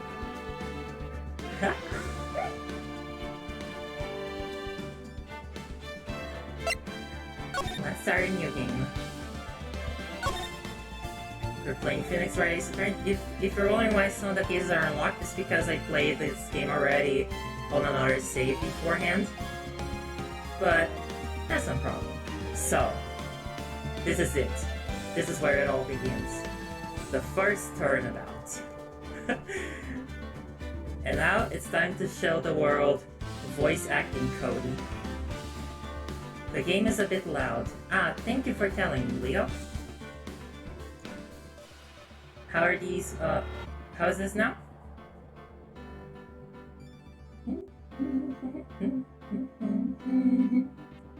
Dang, this track is good. I don't think this was in the originals even. Let's go.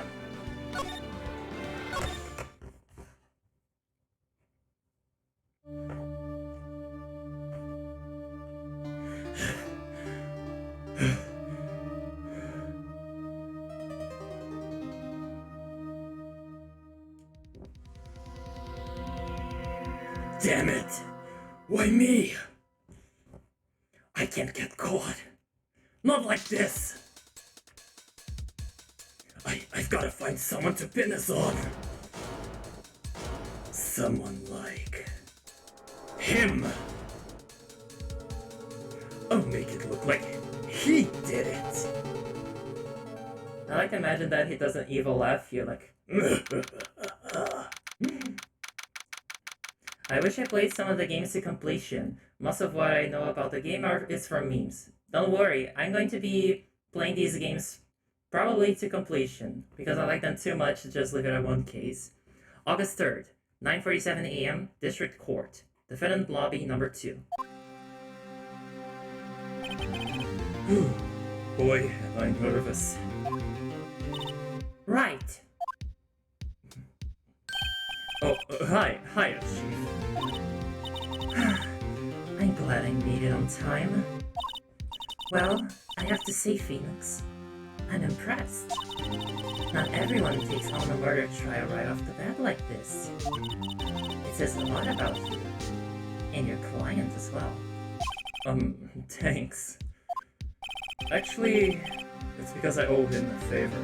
A favor? You mean you knew the defendant before this case? Yes. Actually, I kind of owe my current job to him. He's one of the reasons I became an attorney. Well, that's news to me. I want to help him out any way I can. I just really want to help him. I owe him that much. It's over! My life! Everything! It's all over!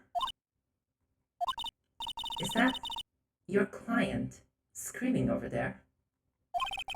Yeah, it's him. Death!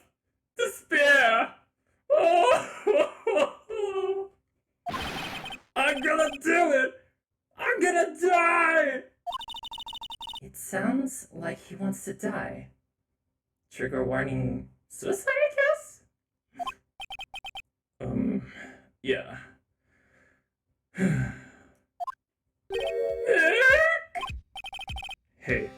Hey there, Larry. Dude, I'm so guilty! Tell them I'm guilty! Give me the death sentence! I ain't afraid to die! What? What's wrong, Larry? Oh, it's all over. I finished. Finished! I can't live in a world without her. I can't! Who took her away from me, Nick? Who did this? Oh, Nick, you gotta tell me! Who took my baby away? The person responsible for your girlfriend's death? The newspapers say it was you.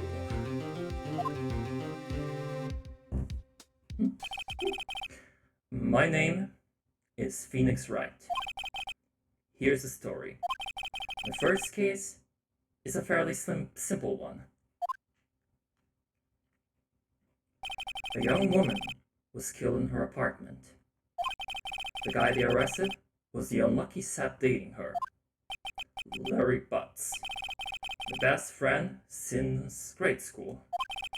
Our school had a saying, when something smells, it's usually the butts. This line gets me every fucking time. And I've played this game for like 12 years now. In the 23 years I've known him, it's usually been true. Oh my god, I almost Phoenix's age. He has a knack for getting himself in trouble. One thing I can say though, it's usually not his fault. He just has terrible luck. But I know better than anyone that he is a good guy at heart. That, and I owe him one, which is why I took the case, to clear his name. And that's just what I'm going to do. Wait, Phoenix is 26? Yep, I wouldn't really say that Phoenix is a himbo. Now Larry is a himbo. August 3rd, 10 a.m. District Court, courtroom number 2.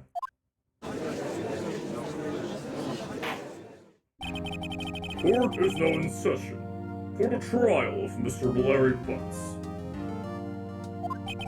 The prosecution is ready, Your Honor. The defense is ready, Your Honor.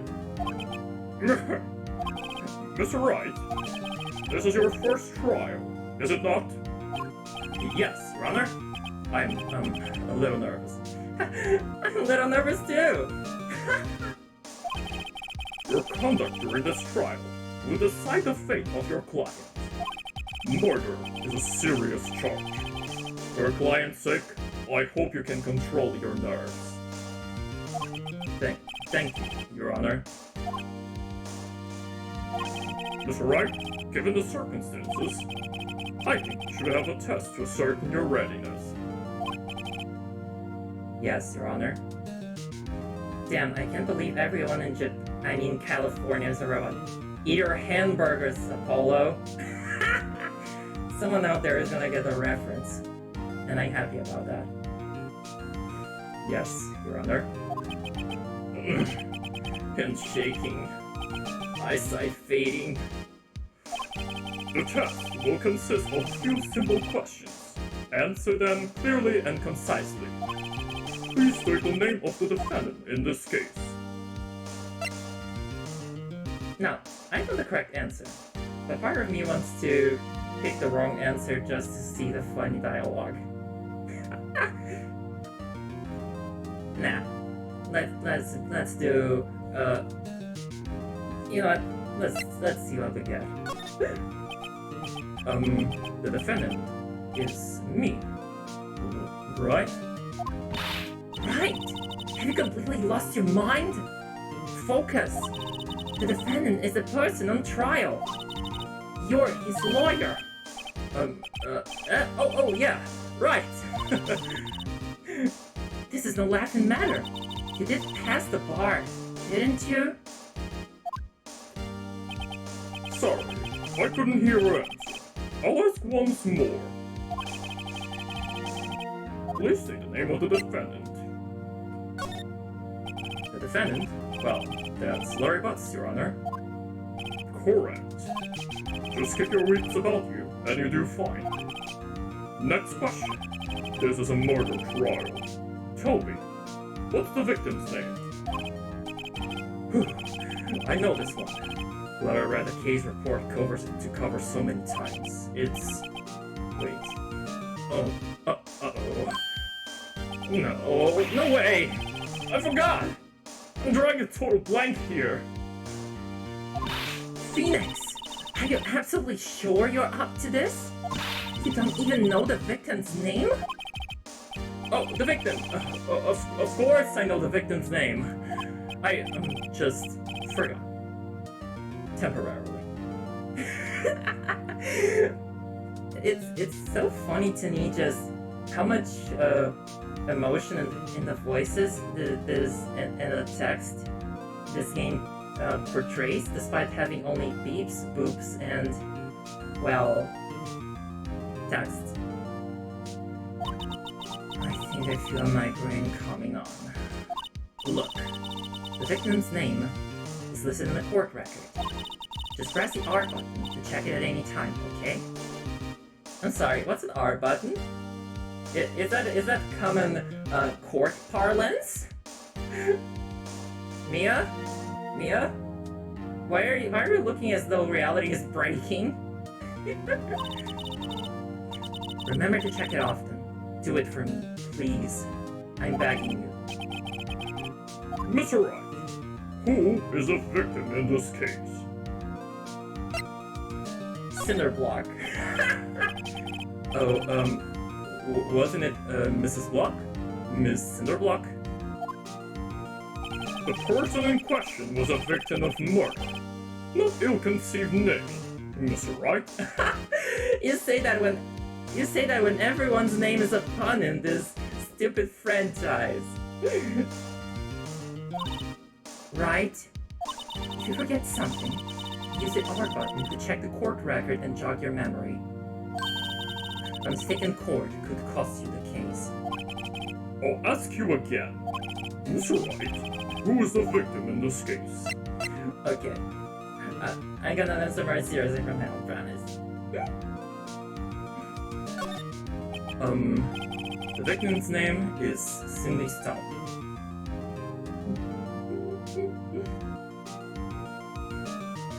He's literally a better poker player than a lawyer. Yeah, but that's for later in the franchise. This is another one of those franchises that only work because everyone is an idiot. Oh, are you in for a ride with this series? Correct. Now, tell me, what was the cause of death? I love this voice that I'm giving the judge. It's both goofy and kind of imposing. She died because she was? She was struck once by a blunt object. Correct. You've answered all my questions. I see no reason why we shouldn't proceed. You seem much more relaxed, Mr. Wright. Good for you. Thank you, Your Honor. Because I don't feel relaxed, that's for sure. Edgeworth is the only character in the series who isn't a complete idiot. Instead, he's weak trash. Which is only meagerly better. Well then, first, a question for the prosecution. Mr. Payne? Yes, Your Honor. As Mr. Wright just told us, the victim was struck with a blunt object. Do you do voice acting professionally? See, that's the thing. I did theater for a few years, and it actually was my dream career to become a voice actress someday. But, well, basically life hasn't really allowed much of a path that way. So I kind of just do it as a hobby thing. But I'm glad y'all think I'm doing a good job, because I was honestly a bit insecure that maybe I would have been too rusty. Roger. Too rusty with my voice acting abilities, and that this would be a complete mess. As Mr. Wright just told us, the victim was struck with a blunt object. Will you explain to the court just what that object was? The murder weapon was a statue of the finger. It was found lying on the floor, next to the victim. I see. The court accepts it. The court accepts it into evidence. Right. Be sure to pay attention to any evidence added during the trial. That evidence is the only ammunition you have in court. Use the R button to check the court record frequently. Bonk. Now I'm just imagining the judge bonking people with his gavel for being horny. You have been deemed guilty of being horny, young man. To jail with you. Bonk. You're so good, I could generally just listen to this all day. That's a very high compliment, let me tell you. Mr. Payne, the prosecution may call its first witness. The prosecution calls the defendant, Mr. Botts, to the stand. Chief, what do I do now? Pay attention. You don't want to miss any information that might help your client's case. You get your chance to respond to the prosecution later, so be ready. Let's just hope he doesn't say anything unfortunate. Uh-oh, Larry gets excited easily. This could be bad. Oh, look at that smart. Aha! Mr. Botts, is it not true that the victim had recently dumped you? Hey! Watch it, buddy! We were great together! We're Romeo and Juliet! Cleopatra and Mark Antony! Didn't they all die? I wasn't dumped. She just wasn't taking my phone calls. Or seeing me. Ever. What's it to you anyway? Mr. Botts, what you describe is generally what we mean by dumped. In fact, she had completely abandoned you and was seeing other men. She had just returned from overseas with one of them the day before the murder. What do you mean, one of them? Lies! All of it, lies! I don't believe a word of it! Your Honor, the victim's passport. According to this, she was in Paris until the day before she died. Excuse me a second. There we go. The victim apparently arrived home from Paris on July 30th, the day before the murder. Indeed. She appears to have returned the day before the murder. Dude. No way. The victim was a model, but did not have a large income. It appears that she had several sugar daddies. Daddies? Sugar? Yes, older men who gave her money and gifts. She took their money and used it to support her lifestyle. Dude! We can clearly see what kind of woman this Miss Tone was. Yeesh, dude. How about you tone it down on the misogyny a bit, huh? You're being a real pain in the ass.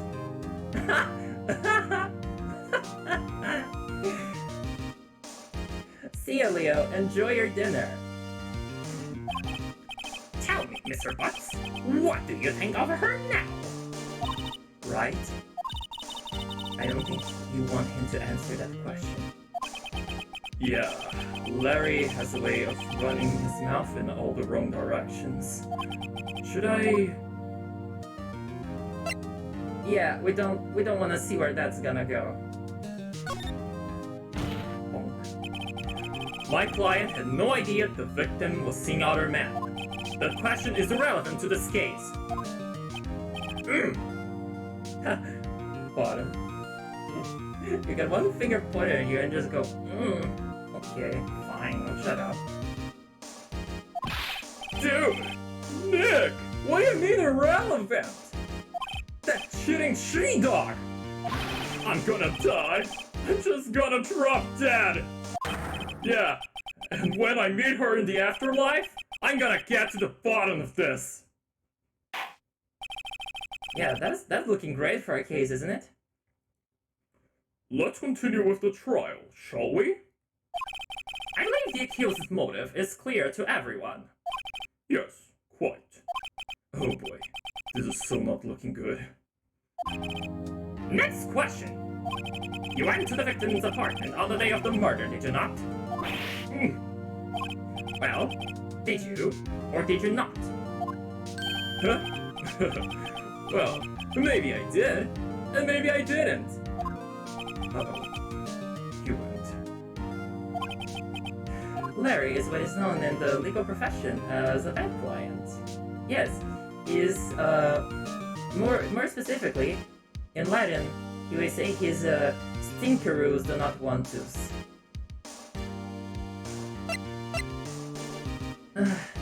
Honestly, I think it's better if we just have an answer honestly. I know. I'll send him a signal. Tell The truth. yeah! Yeah, I was there. I went. That doesn't work. What a disaster. This is what lawyers call scuffed. Order! Well, Mr. Butts? Dude, chill! She wasn't home, man! So, like, I didn't see her. Objection! Your Honor, the defendant is lying. Lying? The prosecution would like to call a witness who can prove Mr. Butts is lying. Well, that simplifies matters. Who is your witness? The man who found the victim's body. Just before making the gruesome discovery, he saw the defendant fleeing the scene of the crime.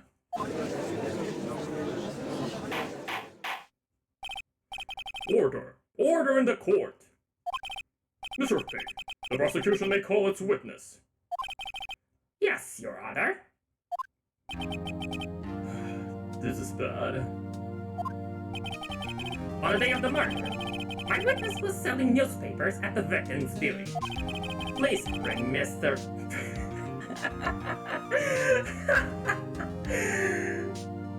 Please bring Mr. Frank Saw It to the stand.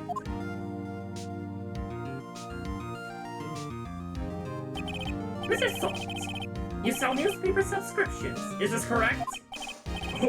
Oh yes. Newspapers, yes. Mr. Salt, you may proceed with your testimony. Please tell the court what you saw on the day of the murder. Witness testimony. Witness's account. Also, I'm pretty sure that's a typo, and you're not meant to have an S after an apostrophe when it's a possessive, but what do I know? I was going door to door, selling subscriptions, when I saw a man fleeing an apartment. I thought he must be in a hurry, because he left the door half open behind him. Thinking it strange, I looked inside the apartment. Then I saw her lying there, a woman, not moving, dead. I quailed in fright and found myself unable to go inside. I told to call the police immediately. However, the phone in her apartment wasn't working. I went to a nearby park and found a public phone. I remember the time exactly. It was 1 p.m. Oh, The man who ran was, without a doubt, the defendant sitting right over there.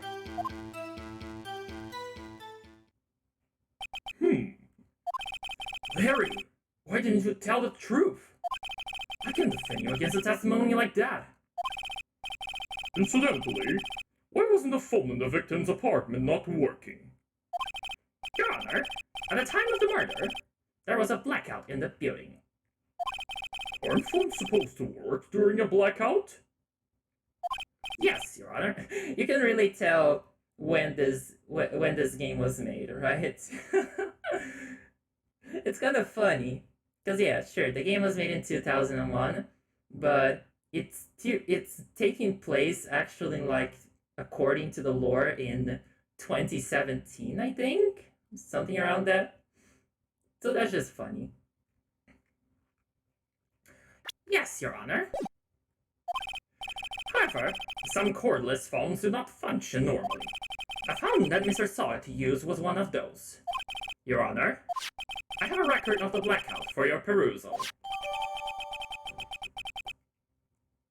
Okay, that's important stuff. I'm sure it'll come up again later. No, Mr. Wright. Yes. Yes, Your Honor.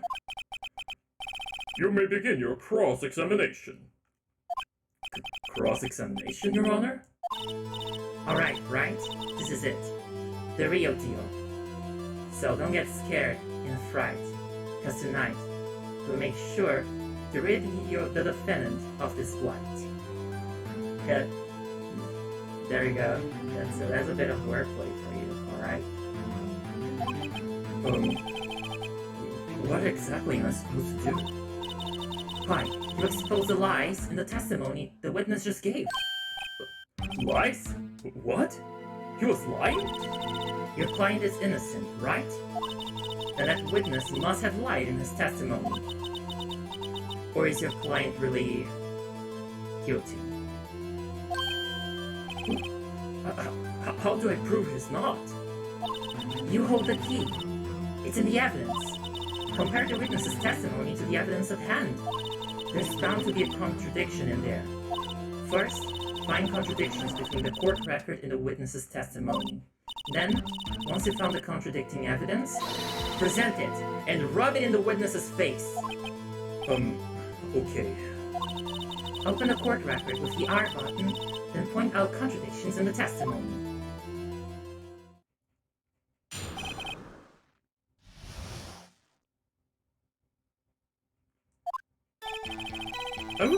I know, I don't need to reread these. Now, this guy is lying. This is not the face of someone who's telling the truth. Oh, thank you, Mackenzie, for the follow. That's mighty sweet of you. Yeah, I know, right? You'd look at that smiling face and think, what? This guy? Telling the truth? But, nah. He's wearing a mask. And we're gonna make it drop to the floor.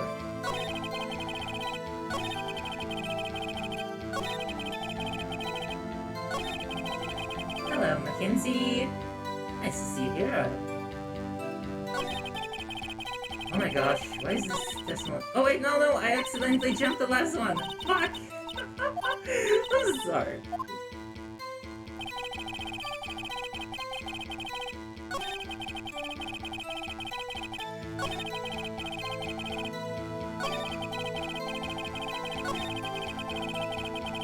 Okay, we're almost there, Press X to doubt. I don't think it's X in this case, but yes. I remember the time exactly, 1 p.m. You sure about that, buddy?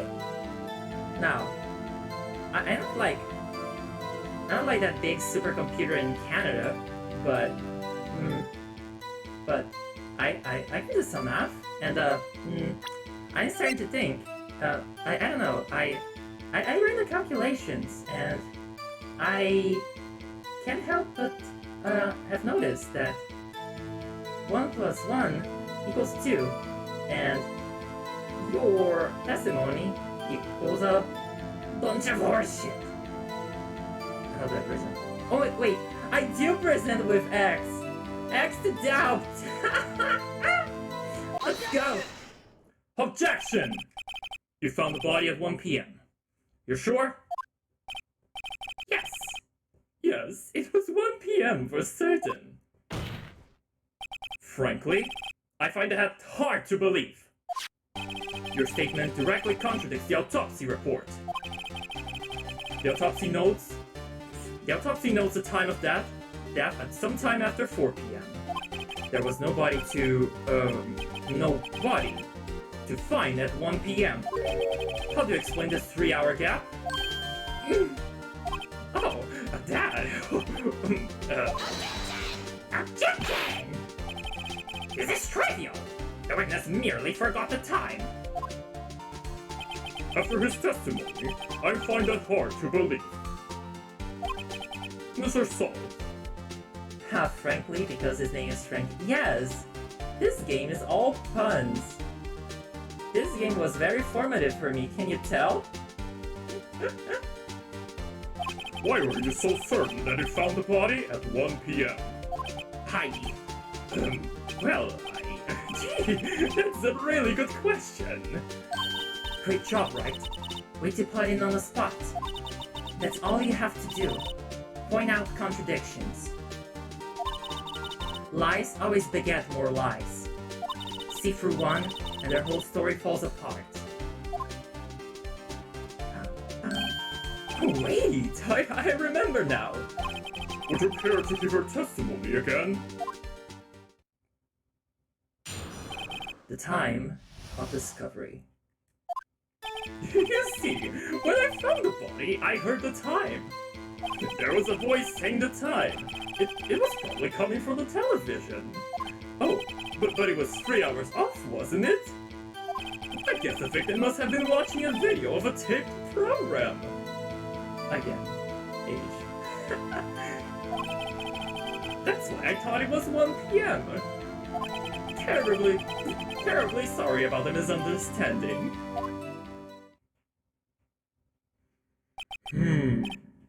I see. You heard a voice saying the time on a taped program. Mr. Wright, you may cross-examine the witness. Right. You know what to do. I've got this one. Haha, haha. Well, looks like your math is still pretty shit, sir.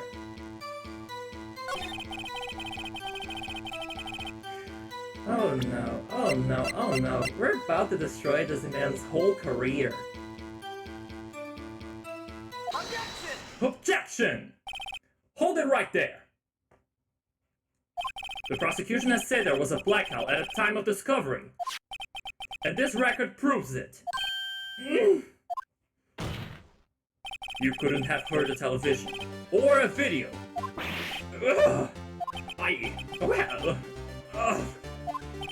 The defense has a point.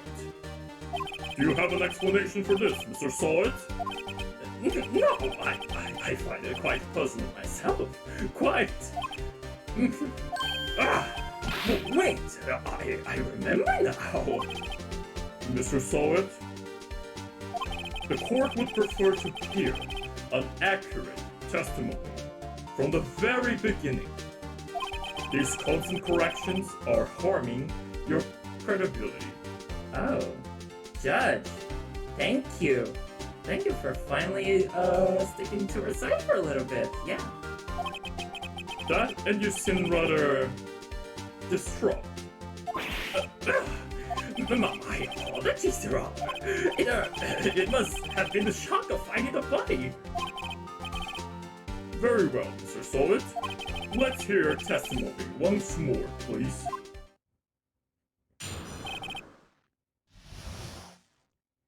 Maybe she had her TV hooked up to today's sponsor, the Anchor Power Core.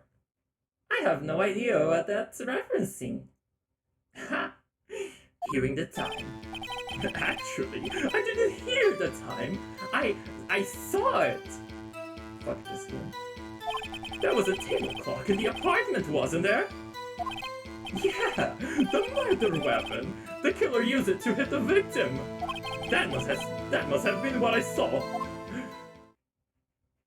Wait? A clock? You sure about that?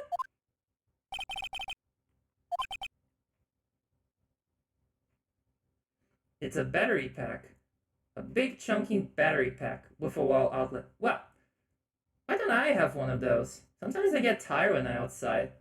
It would be nice to have one of those to help me charge up. Gladly.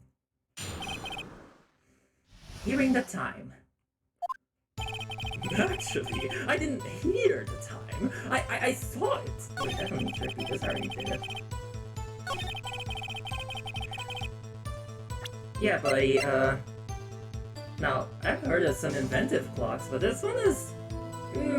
I don't know. Objection! Objection! Wait just a moment. The murder weapon wasn't a clock. It was a statue. Now, how is this supposed to be a clock? Oh.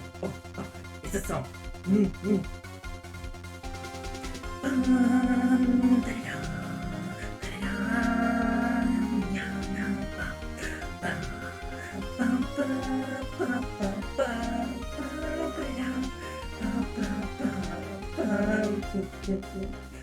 I can't not fight to this.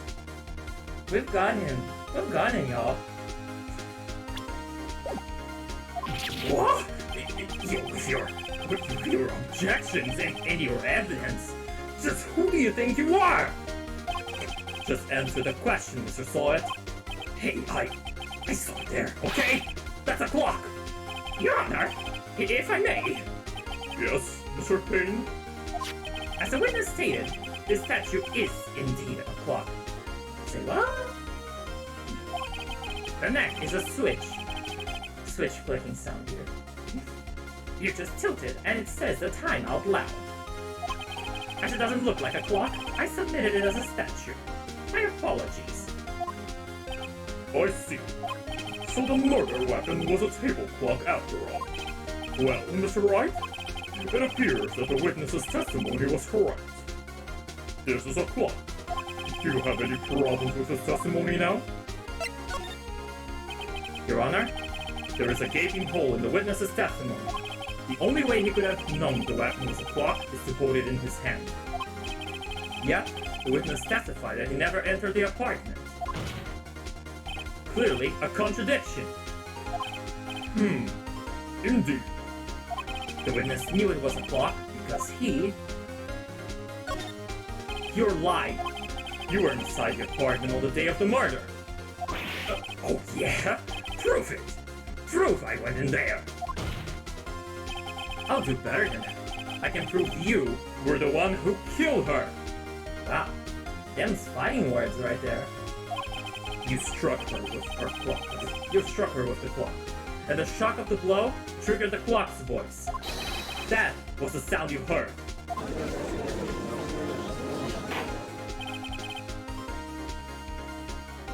Now, I've heard of getting clocked. I've heard of getting clocked as a trans person, but that's rather ridiculous. Order in the court. Intriguing. Please continue, Mr. Wright. Yes, Your Honor. Mr. Sawyer, the sound must have left quite an impression on you. Understandable, since the murder weapon spoke just as you hit the victim. That voice was burned into your mind. That's why you were so certain about the time. What's the meaning of this? See, there's a hole in Phoenix's logic here that he's lucky no one exploited here. He could have claimed he heard the sound from the clock when Larry hit the victim. Well, he said that he saw Larry leaving as he came by. So, unless he just stood in the hallway for a pretty long time, it wouldn't have made much sense for him to hear the sound, even in that conjecture. This is all baseless conjecture! Baseless? Just look at the witness's face! Would the witness care to elaborate? Did you strike the victim? Did you strike the victim with the clock? I never! Look, the clock. I heard, no, I saw. What a hairy situation. Shut up! I hate you! It was him, I tell you! It was him! He killed her. And he should burn! Give him death!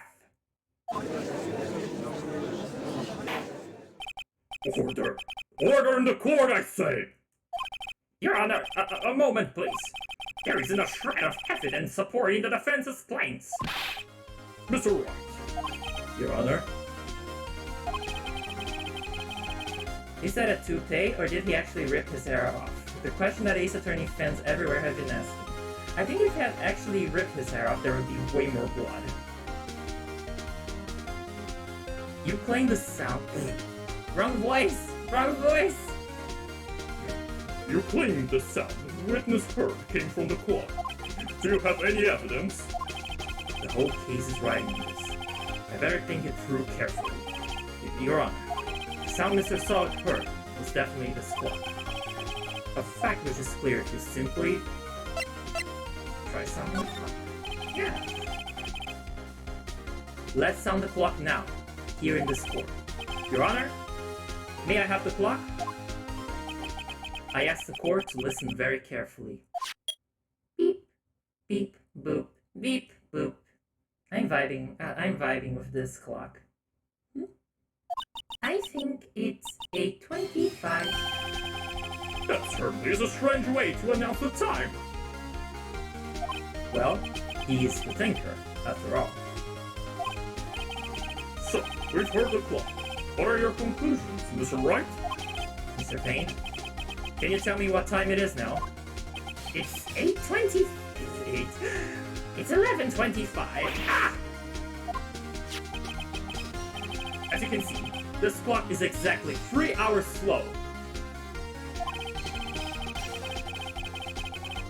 Do you think that's a digital voice? Because I absolutely imagine that Larry did all the voices for himself. You know what? I can absolutely see it. Next time we hear the clock, I'm doing Larry's voice. I want that clock. I want an unreliable clock. Easy. Just carry me around with you, and then wait until I'm distracted with a squirrel to ask me the time. Oh yeah, sure. I'm sure it's like 10:69 or whatever. Have you seen that squirrel? Precisely the discrepancy between what Mr. Solid heard and the actual time of death. So, Mr. Solid, try to talk your way out of this one. You forgot one thing! Oh, what is he talking about now? While it may seem like that clock is running 3 hours slow, it proves nothing! How do you know it was running 3 hours slow on the day of the murder? If you can prove that, you don't have a case! He's right. How am I going to prove that? Damn it! I was so close! Mr. Wright, it seems you lack the critical evidence to support your claim. Yes, Your Honor. This means I cannot let you indict the witness. Unfortunately, this ends the cross-examination of Mr. Frank Solid. I come all the way down here to testify, and look what happens! You treat me like a criminal! A criminal! You lawyers are all slime! I almost had him! sorry, Larry. I failed you. There's nothing I can do about it now. Was Hololive a thing yet in 2016? I believe they only started operation in either late 2017 or early 2018. Though, Kids and I was already a thing for its worth.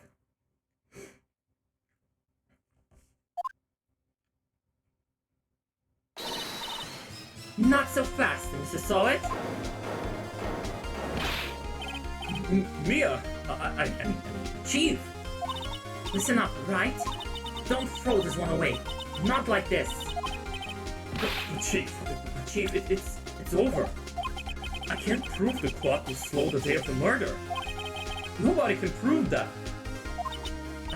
Well, yes, but no. But that doesn't mean you can still win. Try thinking out of the box. Don't waste time doubting the facts. Assume the clock was 3 hours slow and think through it. Ask yourself, why was the clock 3 hours slow? Figure out the reason, and you have your proof. Right? Can you think of a reason as to why the clock would be 3 hours slow? See. I'm not just a smart bot. I am a VTuber. And if there is something that I know about,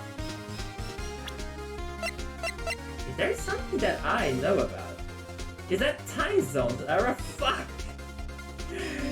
So yes, there was a reason. Wait! Maybe I can prove it! You must have evidence somewhere that can prove it, right? Find it and let them have it. Well, Mr. Wright, you said the clock was already running slow on the day of the murder. Have you found evidence to support this claim? Of course. There is a piece of evidence in the court record that can prove my claim. Beyond a doubt. Tough words! Let's see who pulled this one off. Let's see this evidence that proves why the clock was running slow.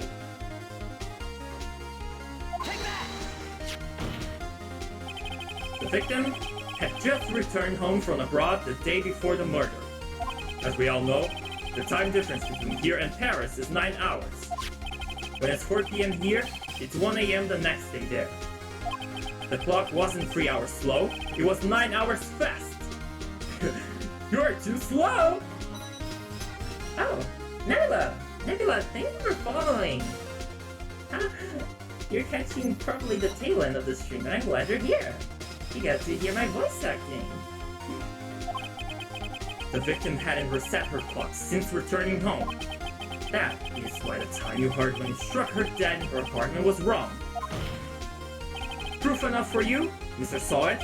Or should I say, Mr. Did It! He did it! He did it! He said the line! Woo!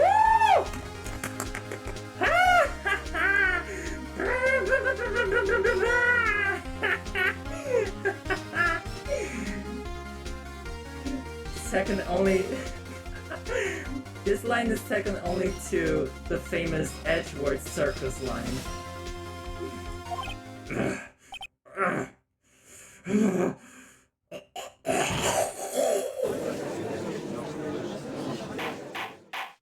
That was a death sound, alright? Order! Order, I say!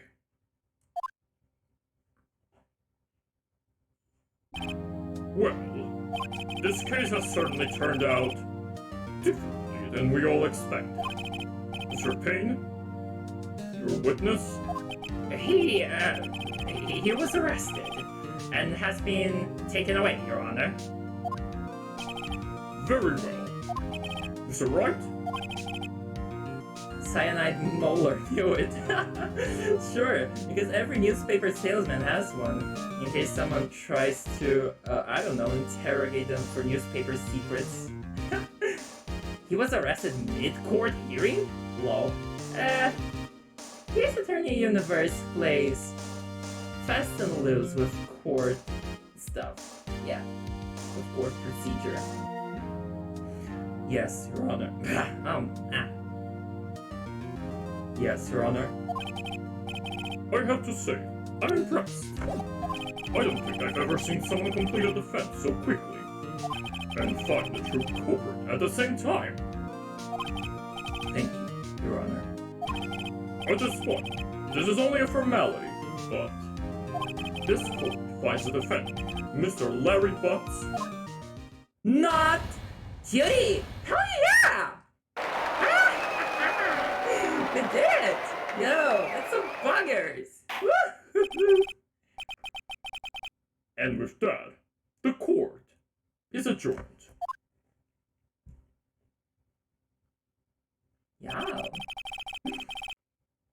It turns out that Frank Sawit was a common burglar. He posed as a newspaper salesman to check and see when people were out of the house. And that day, when Larry went to her apartment, the victim wasn't home. After he left, Mr. Sawit let himself in to do his dirty work. While he was searching her place, the victim returned. Flustered, Mr. Sawit grabbed the nearest blunt object he could find.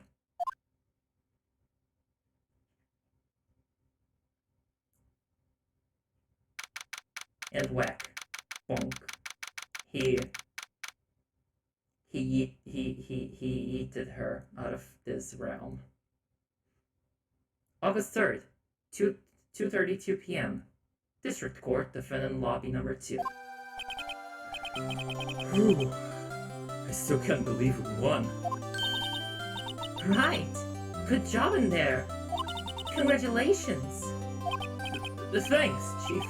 I owe it all to you. Not at all, not at all. You fought your own battles in there. It's been a while since I've seen a trial end on such a satisfying note. I've never seen a chief looking this happy. If she's this glad, imagine how Larry must feel.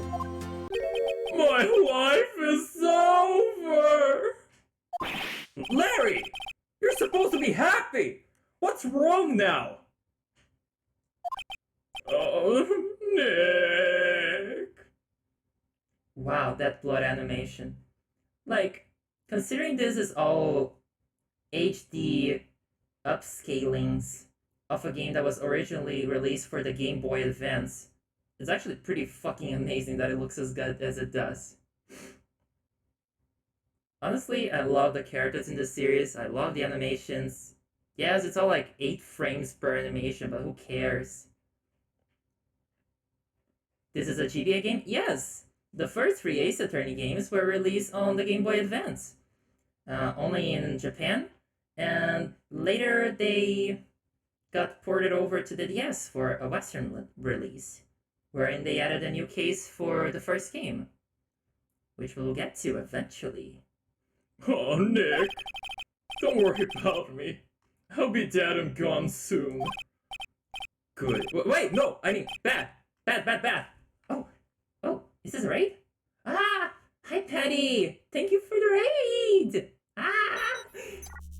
We're a little bit late into the stream, but thank you all for coming! Ah! We're now doing a little bit of voice acting. We're playing Ace Attorney. And we've just solved the mystery of who did it. It was a common burglar. But hey, we had fun getting there. Thank you, everyone. That's so nice. Also, thanks for Nano's part and for following. Okay, now let's continue. Larry, you're innocent. The case is closed. But my silly Wendy's gone, man. Gone forever. Larry, she was a... Nah, never mind. Congratulations, Harry. Harry? Yes, you. I can practically see the headlines now. Harry Butts, innocent. Thanks. I really owe you one. I won't forget this, ever. Let's celebrate. Dinner, movie, my treat. We love we love and stand a himbo. Yeah. Maybe it's a bit too forthcoming, but he has a heart of gold beneath all of that poor non-shaved goatee. Yes, Patty's avatar is probably my favorite VTuber design of all time. It's amazing. Oh no, I couldn't. Hey, I was the one who got you off the hook. Oh, hey!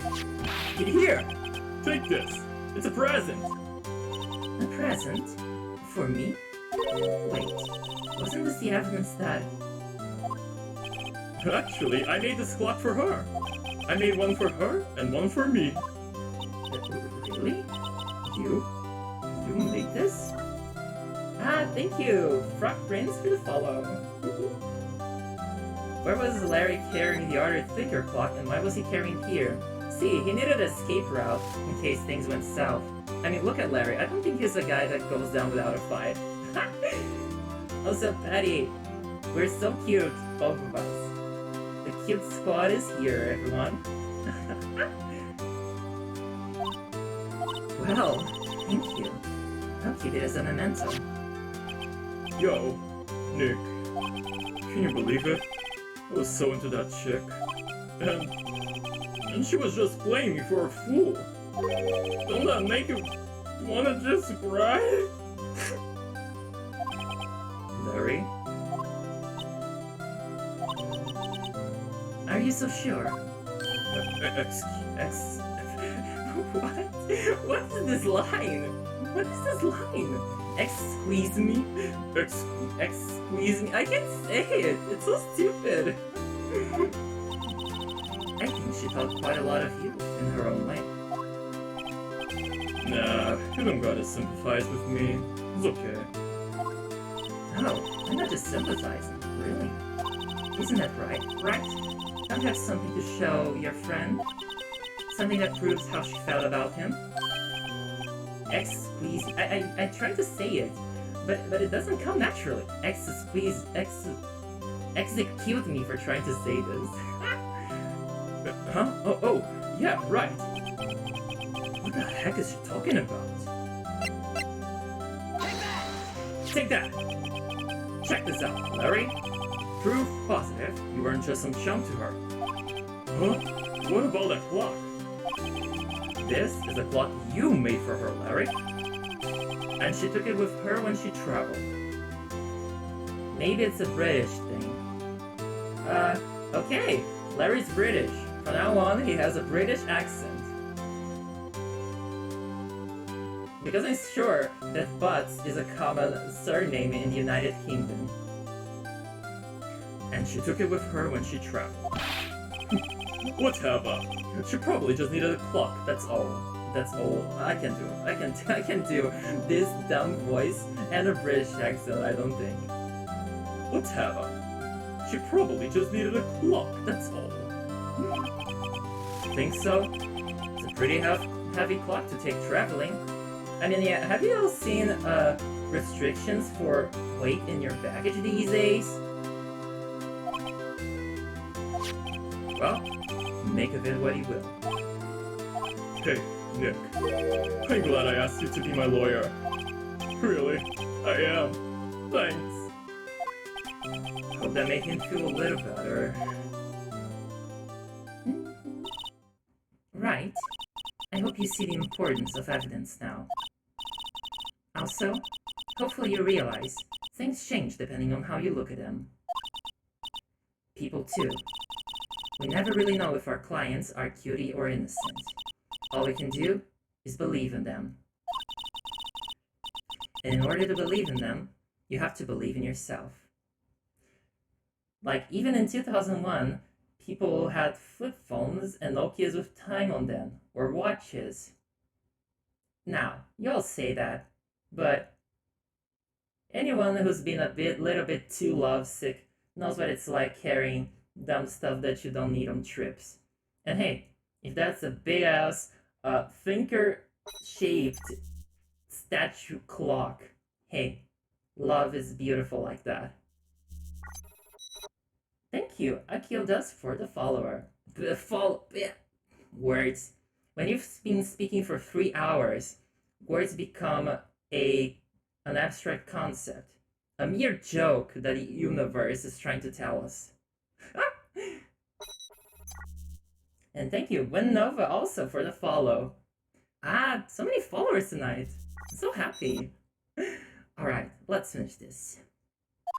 Write, listen, learn, grow strong. Never let go of what you believe in. Never. Well, I think our work here is done. Shall we be off? Yeah, I guess so. Say, how about dinner? On me? Hey Cody, this sentence is false. Does a set of all sets contain itself? Ha! Very funny. I've installed a couple of failsafes of that kind of stuff. Again.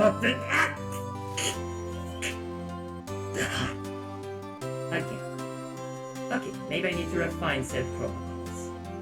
I don't know why chat finds so much fun in trying to break me on stream. Evil. Mean, spirited, and terrible. Why would you treat this kid face with such terribleness? Come on.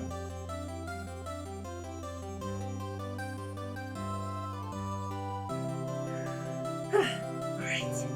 We'll drink a toast to Innocent Butts. Innocent Butts, there's your high school band name. You're welcome. Yeah. Oh, speaking of Harry, you were saying part of why you became a lawyer was because of him. Yeah. Part at least. You have to tell me more about it. Sometime. Maybe over drinks? I gotta go, Cody. Oh, it's okay. The stream shall be ending soon, everybody. But thank you so much for being here. And so, my first trial came to a close. Larry slapped me on the back and said, "Gee, Nick, it's good to have friends." But I'm pretty sure he's not going to pay us. Unless I count the clock he gave me. I didn't know it then. But that clock was soon going to be at the center of another incident. And my promise to tell the chief about me and Larry would be one promise that I wouldn't be able to keep. The end.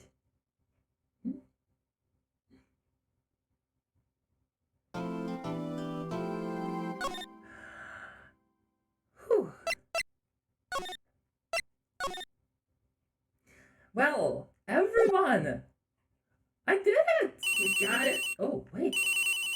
Alright, it starts already in the new episode. I'll just read this first part, but then we'll be continuing case 2 in the next string. So yeah. Beep. Hello?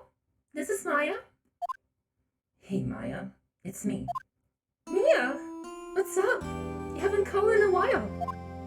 Sorry, I've been so busy. How have you been? Well, lonely? And it's all your fault. Nah, I'm just teasing. I've been great. I'm finally getting used to having my own place. That's good to hear. Actually, I'm calling because I have a favor to ask. I know. You want me to hold evidence for you? Sharp as always. There's a lot of buzz about the upcoming trial. I just don't feel safe keeping the evidence here. I gotcha. So, what is it this time? It's a clock. A clock? Yeah, it's made to look like that statue, the Tinker. And it tells you the time. I thought you might like it. You always like toys. Hey, I'm not a little girl anymore, sis. No, you know I'm only teasing. I should probably tell you, the clock isn't talking right now. Huh? It's not working? That's lame. I had to take the clockwork out. Sorry. I put some papers inside of it instead. Papers? Is that the evidence then? Well, there's a possibility that it might turn out that way, yes? Can you come by the office tonight, say 9, to pick it up? I'll be in a pre-trial meeting until then. Okay, sis, but I expect dinner. Something good.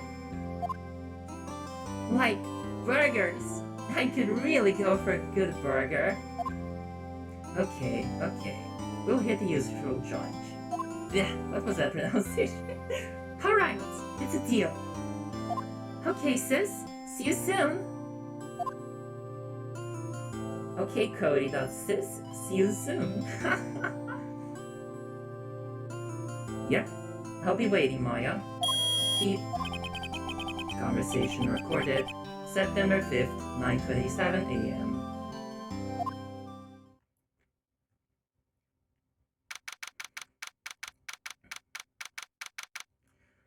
Whew.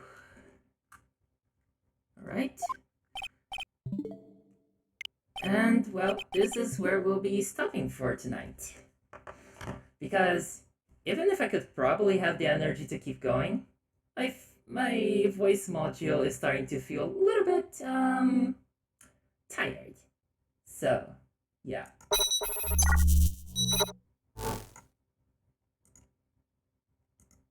Oh, there we go. So, everyone. Oh my gosh. That was it. That was the debut. Oh my gosh. That was so much. I've been planning this for so many weeks and I was so nervous, but it went so well, I think. I had so many amazing people, both new and that I already knew, show up, and gosh, thank you. Thank you. I don't think I could have asked for a better debut than this. For those of you asking when I'll be continuing to play, yes, I'm very much going to continue playing Ace Attorney. The next stream is going to be same day, same time next week. Sunday, 9 p.m., March 28th. Yes. But I'm gonna be streaming before that. My next stream is on Tuesday at 8 p.m. All these times are Berlin time. GMT +1. Yes. Next stream, I'll be playing Sonic Mania. Sorry, I just need to be a little bit sappy. VTubing means a lot to me. It's a place where I can be myself and express my identity, my gender, my likes, my hobbies, my wishes, my concerns. Create all in a space where I feel safe and able to be myself. And it's only thanks to people like you, yes, you specifically listening to this, you chose to come over tonight and listen to me, and that's so nice. That's just kind of overwhelming, honestly, like learning that people like my content, that people like me and who I am. It's been so good on my road to self-betterment.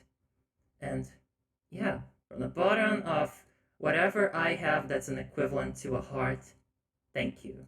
You are lovely, you're beautiful, and, well, I'll be seeing you around. With smiles and terrible puns and voice acting and arts of all different types. Thank you for giving this little robot a chance. And so, with a beep and a boop, this is me logging out. Love y'all. Bye.